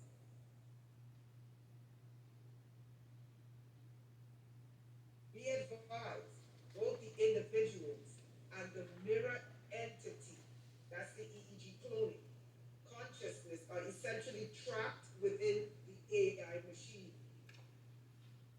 He just said that. Trapped in the AI machine. So this is called Project. The project is Project Ibis. Watch this. AI cannot assign another mirror entity to the individual once the mirror entity is deleted due to genetic reasons. Okay? You guys have to read this book. It's exactly what he's talking about. And I posted the link. Okay? So it's not about black and white people. Oh no. They are after everything. No, what? If you're still thinking in black and white, you're lost. You're lost. The goal in the United States, they want the young black boys violent, get them into prison, get this technology in them. They want the white boys addicted to drugs or suicidal to get the technology in them. It's two different, it's the same program, but two different pathways. Okay, go for it, baby. Yeah, they still, but you know, the thing with this, they're attacking it from all angles. They on exactly that what you talking about, but see, it's no way they can succeed in this type of stuff without getting everybody. So race doesn't play a part in it. Only time race plays a part in this is when they trying to get the race wars going, when they try to drum up all of this racial stuff through the politics, through Trump and all of that stuff, and because they working him. That wave is working the hell out of Trump. So this is why this is why he can't keep his mouth closed. But anyway, it's most definitely, man, this thing is trying to take down the whole world. They don't care what color you are. But within the program, they got all of this demonic stuff they try to indoctrinate in people, like, all of this, you know what I'm talking about. All the stuff that you see going on that's going on. The sexual stuff is all the sexual. Now let me tell you this. We're on YouTube, so since you brought that up, I'm just gonna go where I'm just gonna go there. With me is this. I don't play with this stuff no more, man. I don't do. See, since I really learned this stuff and how it go, I don't play with it no more. As far as the banks and all, I don't let it get me like that. It try to get me with other things, like other little things, like with my girl, or trying to just in-house stuff, like same tactics they tried when I was a kid with the family, the home. They try to get you with that type of stuff, me with that type of stuff, like trying to get me violent, like in that type of stuff like that. But other than that, it's just a whole bunch of static all day that the thing is, it tries to get you to go back and forth with it. Call your names, all of this stuff. In a whole bunch of just homosexual stuff. I get sick of it. Man. It's so bad that I literally do things in the bath. I have to cut the lights off. So I done have to come up with different techniques, seriously, like to cut the lights off and learn how to move around in the dark in the bathroom and do what I need to do. Shower, dry off, brush my teeth. I don't use the mirror. They want you always in the mirror. Because the whole thing is the handler is cloned onto you.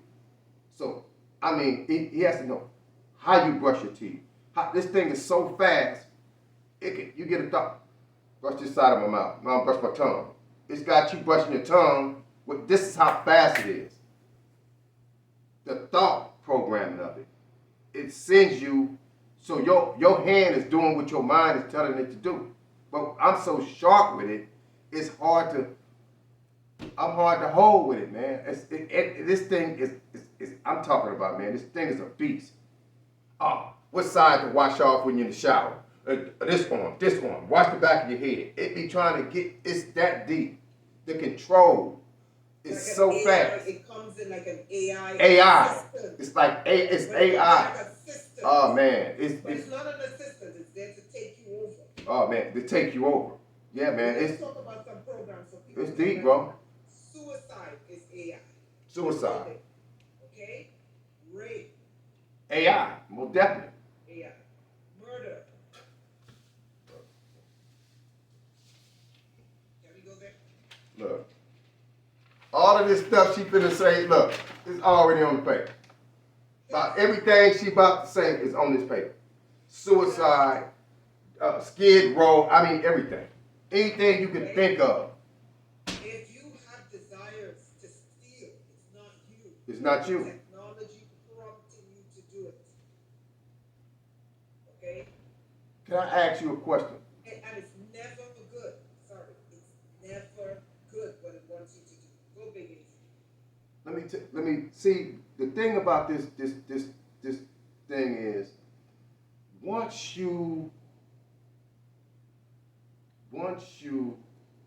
like show and demonstrate different certain things to look for to know that this thing exists, it's like, have you ever walked into your kitchen? You're gonna be able to answer this one way.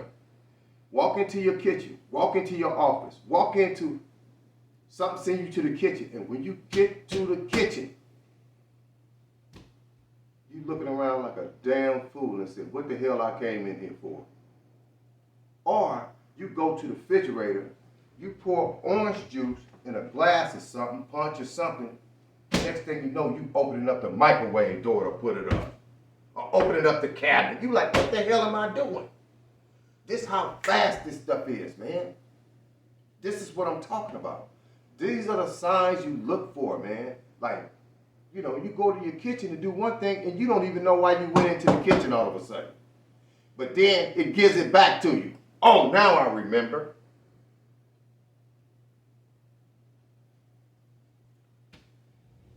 That's how fast this thing is. Yeah, that's how fast it is. Let's wrap it up. So, people, if you have thoughts about suicide, it's a computer program. It's a program. If you are in a gang, your gang and the other gang, both your brains are in an AI computer simulating gang wars. Yeah. You kill each other. Yeah. Okay. Understand, this is not a joke.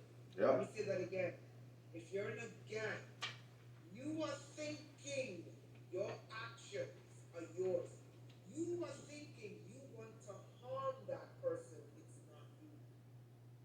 It is an AI program living through you. If you steal, it is not you. It is an AI program living through you.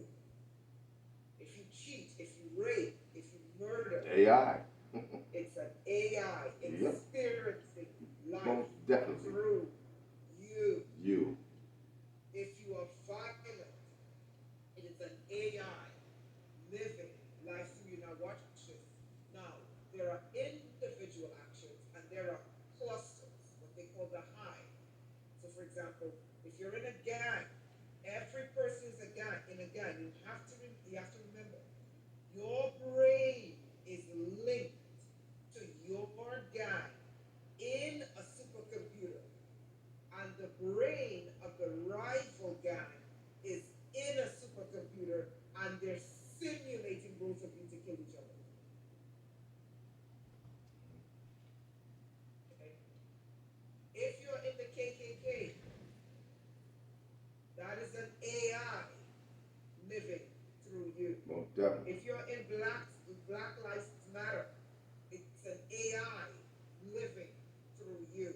If you're in Antifa, it's an AI. If you're the first time I encountered this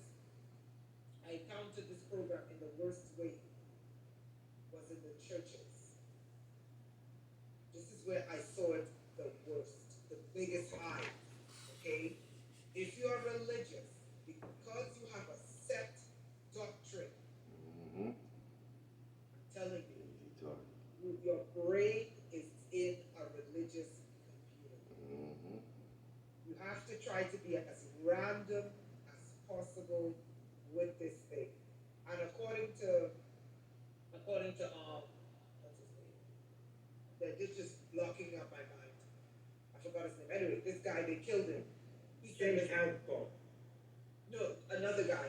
This guy, they killed him. Anyway, he said Max Spears? No, this is another one. They killed him like a couple years ago. He was the one that said, "Get out of America." But he said if America it's worse than China in America. He said the grid in America, the AI supercomputer grid, okay? He said it is the worst in America, not China, America. So he said in order to survive, he said you have to get as far away from America as possible to escape the grid. I don't think it's possible anymore. I have my reasons. I'm not going to bring it up. But people, listen. Everything you do, whether you are an individual or in a collective, in a group, you're in a supercomputer. And this is why it's so difficult to wake people up. So Big Ace, what are your parting words? And I think you and Rob could do a part 2. Oh yeah, really, we got to, man. We have to. We most definitely need to do a part 2 so we can like dive into the different um, cells and the different parts inside of the body that this stuff attacks. It likes attacking the stomach. You gotta watch what you eat. It loves attacking the gut, man. It loves it. Because once it attacks the gut and you're eating certain things, it messes with your sleep because it's messing with your stomach. The stomach is one of the ones, man. It loves to attack most. So we need to do a part 2 so we can get into the lungs, the breathing, and how it attacks the breathing, and the mucus that they don't want you to get out of you. They don't want you to get the mucus out. They trap it. They move it around and they trap it in you. So if you catch something like a cold, you end up with COVID or something. And see this. So we need to attack those type of things next time. And a part 2 would be cool. Yeah, that would be dope. Yeah. Thank you, guys. This was great. Big Ace, I mean, you're just a natural. You're just a natural. I mean, guys, this is serious, okay? This is above and beyond targeting. Targeting is when the weapons come after someone. This is turning the person into what they want the person to be in order to justify milking them of their life force. Ooh. Okay? Walking you to your death. Psychic driving. Psych driving.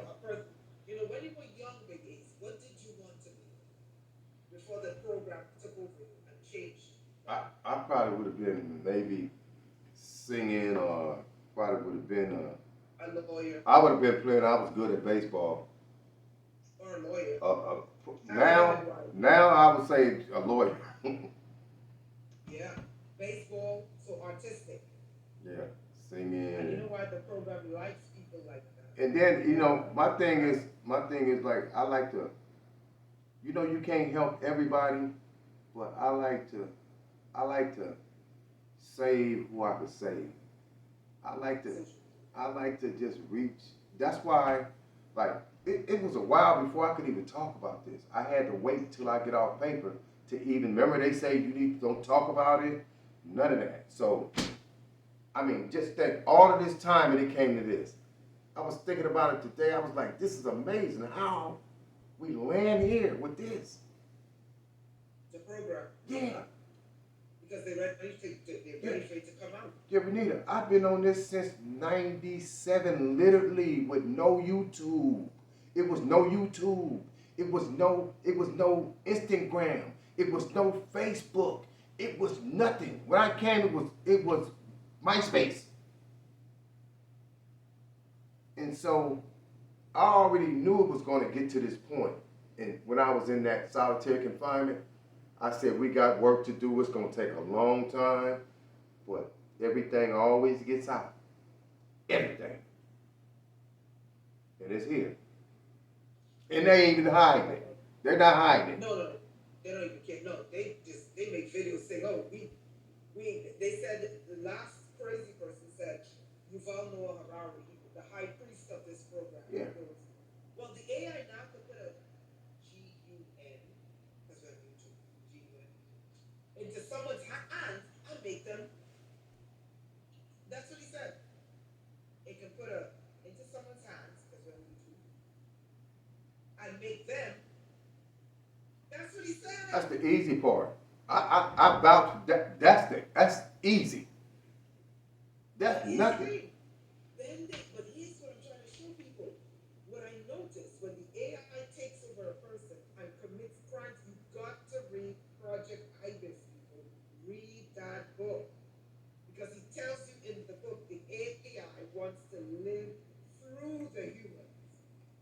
And he said it gets to a point where the AI realizes there's this thing called God, and then it doesn't understand what God is, and then it begins to wipe out the human race. This is where we are. This is where we are. And so the thing about this even though this programming manual is so broad and humongous and it covers everything in the body. It manipulates and alters everything, your breathing, your everything. Nose receptors, everything. Even though it's so broad, guess what? They put all of their eggs in one basket and they, look, I promise you, when I was in ADX, I was the main source guinea pig. I was the first one that peeped this in ADX fell Supermax, man. And guess what? I ended up mastering it through the torture. I let them torture me. It wasn't nothing I could do about it. But everything they did, I never forgot. Everything they did. And they do it right today. I'm at home. And you know what? And I live like it's just a normal life. Every day, this stuff never cuts off. Never. Guess what? It's on my wife. She know it now. It's on my sister-in-law across the street. She know it now. So you know what? This stuff done brought on a whole nother curriculum. A conversation at our table. We talk wave talk. We talk wave talk. So it's no way that wave can turn my wife against me and me against her or me against my sister-in-law. We understand. And every time something come up, you know what they say? The wave just try to make me do this, or the wave just try to make me stick this in the microwave. This going on. We talk like this. Yeah, we talk. I mean, hey. I like that. I'm telling you, man. You're fighting against it, you know? This is how we do. We read it. See, everything, it has to come through here first, artificially. And when it comes through here, you might hear somebody say, where the shit that come from? Or you might hear females go, devil, you a lie. When they holler, devil, you a lie, they saying, because they know something is trying to get through there. This is how black people talk. Am I lying? Devil, you a lie. Trying to get through there. Trying to get through there. When you get something that you're not going crazy. When something ain't right, you be like, try again. Try again. What it does, but for black people, we think it's a devil.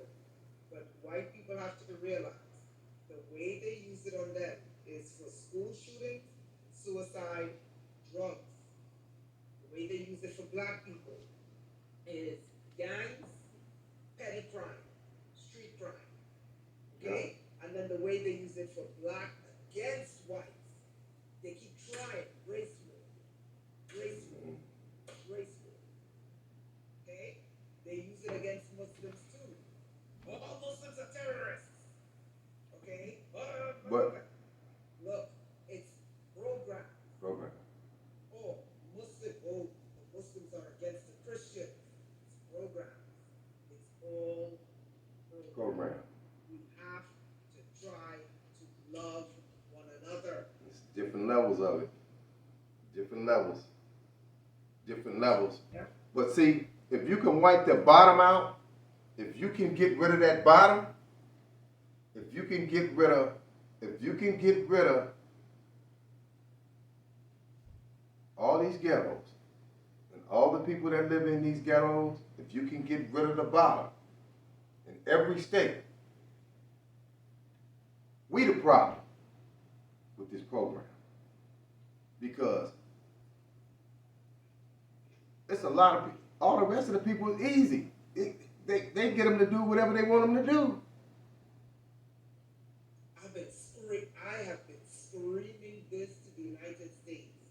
Listen, when I was in New York, and this program is steroids in New York. The majority of the towers and antennas, like I used to live in a black neighborhood, right? So New York is like black neighborhood, white neighborhood, Italian, Muslim, Indian. It's like that, right? I used to go from neighborhood to neighborhood to neighborhood to neighborhood. When it came to the black neighborhood, these weapons were on so high. Turned up. You would think it's a demon. You got them turned up. Atmosphere and its weapons. Turned up. Got them turned up. The black neighborhoods were the only neighborhoods weapons were on.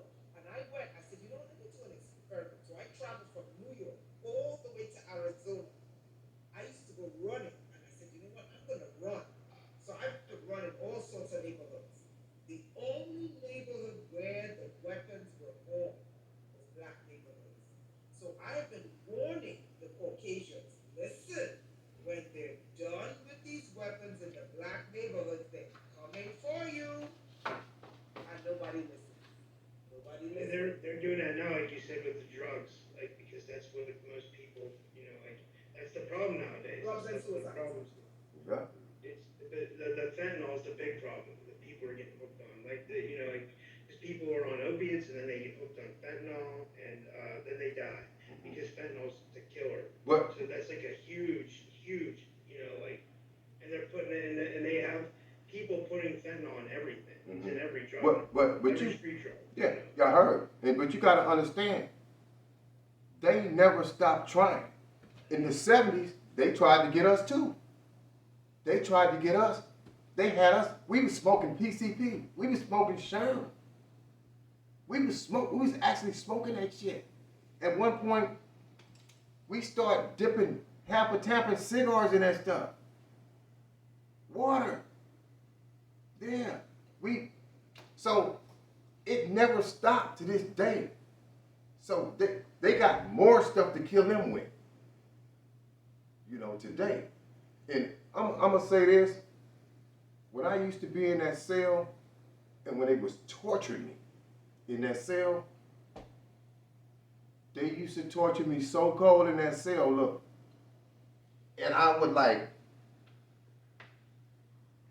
hey, this is when I found out. When you get to the snap, when a person snaps, they would test me, and they would hit that thing in me, and I swing. I'm like, hey, oh, that's what that is. Oh, y'all do the snap too. So this is what you doing to us. When you get the person to snap, that shit do that too. Because it drives you and it manipulates the panic and flight in you. And then they say, okay, in the 70s they were saying, oh, the blacks got a violent gene. That's what they were saying in the 70s. We violent. We need a new chokehold for these dudes, police. So that thing, this device, it alters that particular cell that make you snap. It does that too. I promise you, they tested on me 1,000,000 times. And I said, whoa. I'm swinging in the cell, and it ain't even nobody there. They just drove me that much. Then hit the button. I said, whoa. This thing does it all, brother. I promise you, it done tested it on me 1,000,000 times. They done did. I know everything in the manual what it does to the body. In the response that they want from it. Everything from the breathing to COVID to everything this thing do. So, remember that watch this. Teacher series, remember. See? They keep blocking it because they, look, you see, hey, this is what this thing do, brother. It blocks you at a, remember what, back to the GED test. Oh, I was about to say back to the GED test. What they do is they hook you up to these computers and have the computers literally run on here's how it works. They will sell you and tell you, oh, it's going to make you smarter.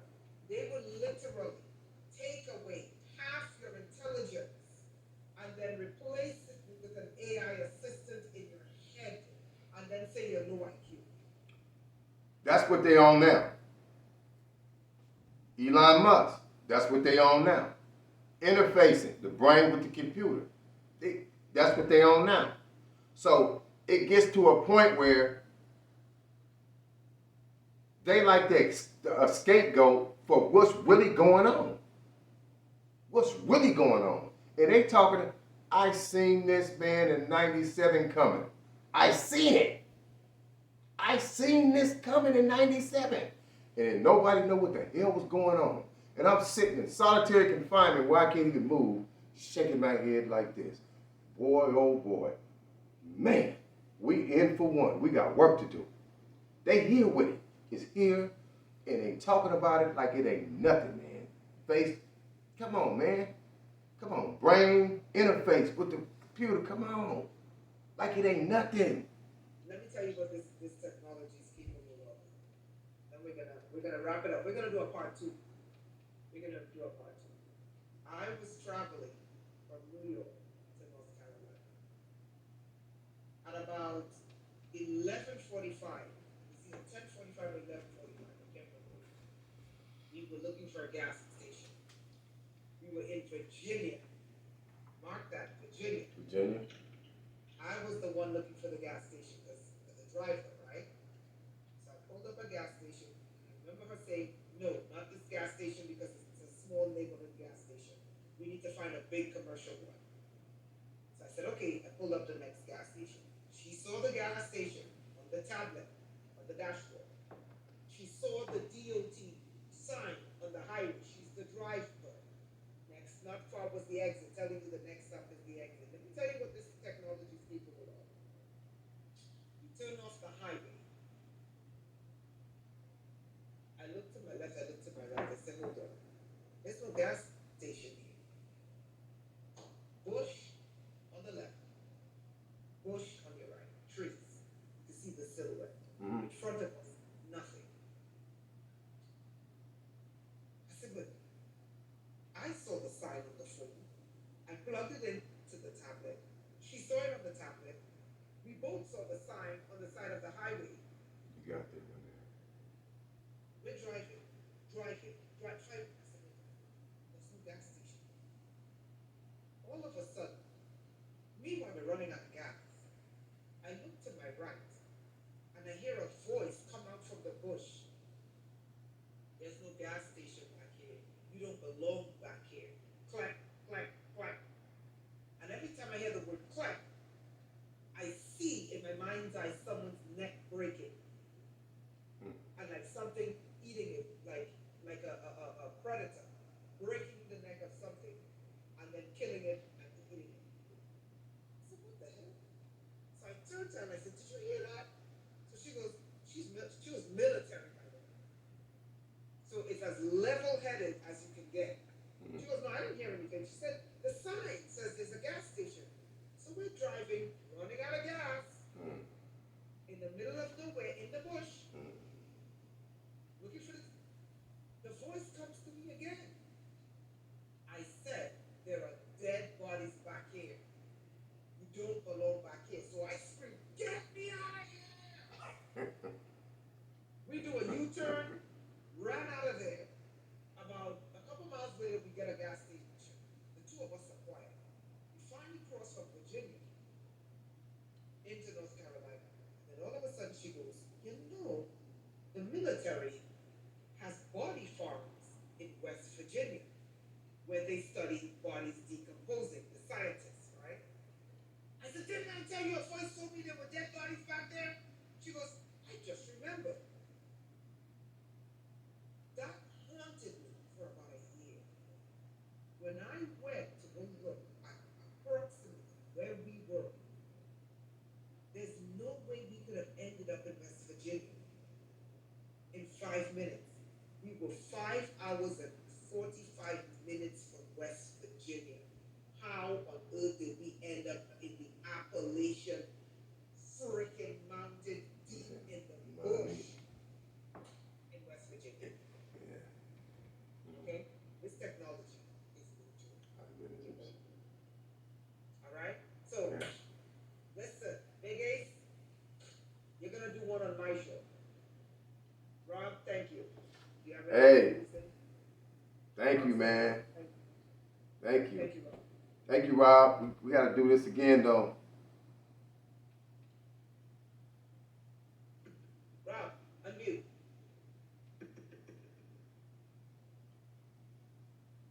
I was gonna say to you guys, thanks. I was saying thank you so much. I was Man, gonna say, you guys want to tell them where they can find you? Big Ace, do you want to tell them oh first where they yeah, can you find can you? And then we'll do it? you can find me at Power Development at Instagram. You can find me at Power Development at Facebook. You can find me at Power Development. Power Development everywhere. On all of them, Twitter, Power Development. Anywhere you go to, you can find me on Power Development. You want my email? You can hit me at Sam Lee. That's SAMLEE 1963 dot LS at gmail.com. That's awesome. And Renetta? blacksunrise.com/newsletter, but don't worry about me. This show is about Big Ace. Guys, if you know you're going through this kind of program, okay, reach out to him.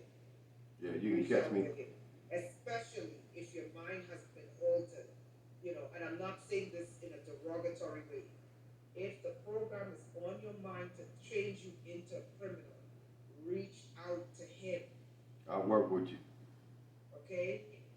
Really.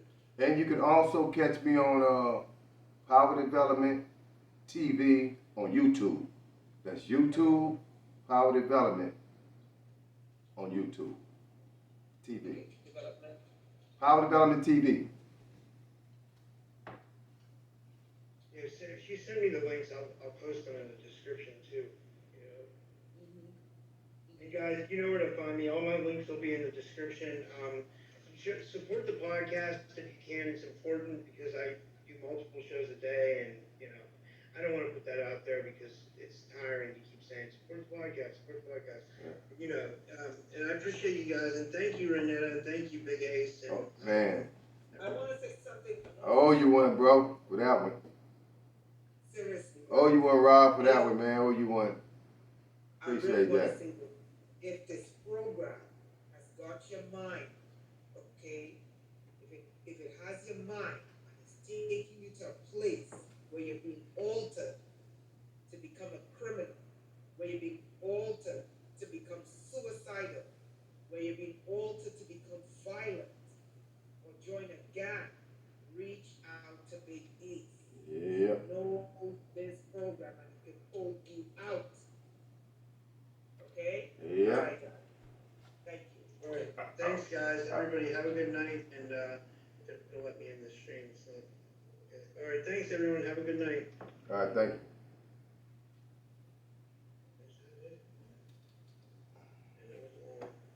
That went good, though. That was great. Big Ace. You're good. Thank you. I really hope they listen. I hope I didn't go overboard. No, you're good. I think you didn't go deep enough. Sometimes It was good. I liked it. It was really good. I think people needed to hear that. Sometimes I get They need to anxious. hear that for sure.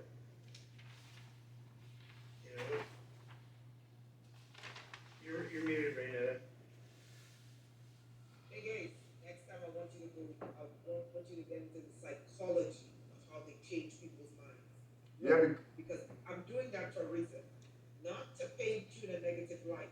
So that the person who's going through the change to be like, oh shit, that's me. No, but Renee, I like how you do that because you keep me on track. Cause you know how this stuff block you and it can take you down somewhere when you too much this way and too much that way. You know how to you keep you right there. You know what I'm saying? That's cool. I like that. All right. Oh, you're muted. No, Right Rob, go to sleep. Thank you. All right, I'll see you guys tomorrow. All right. I'm here soon. I'll see you guys soon. All right. Thank you, Big Rob.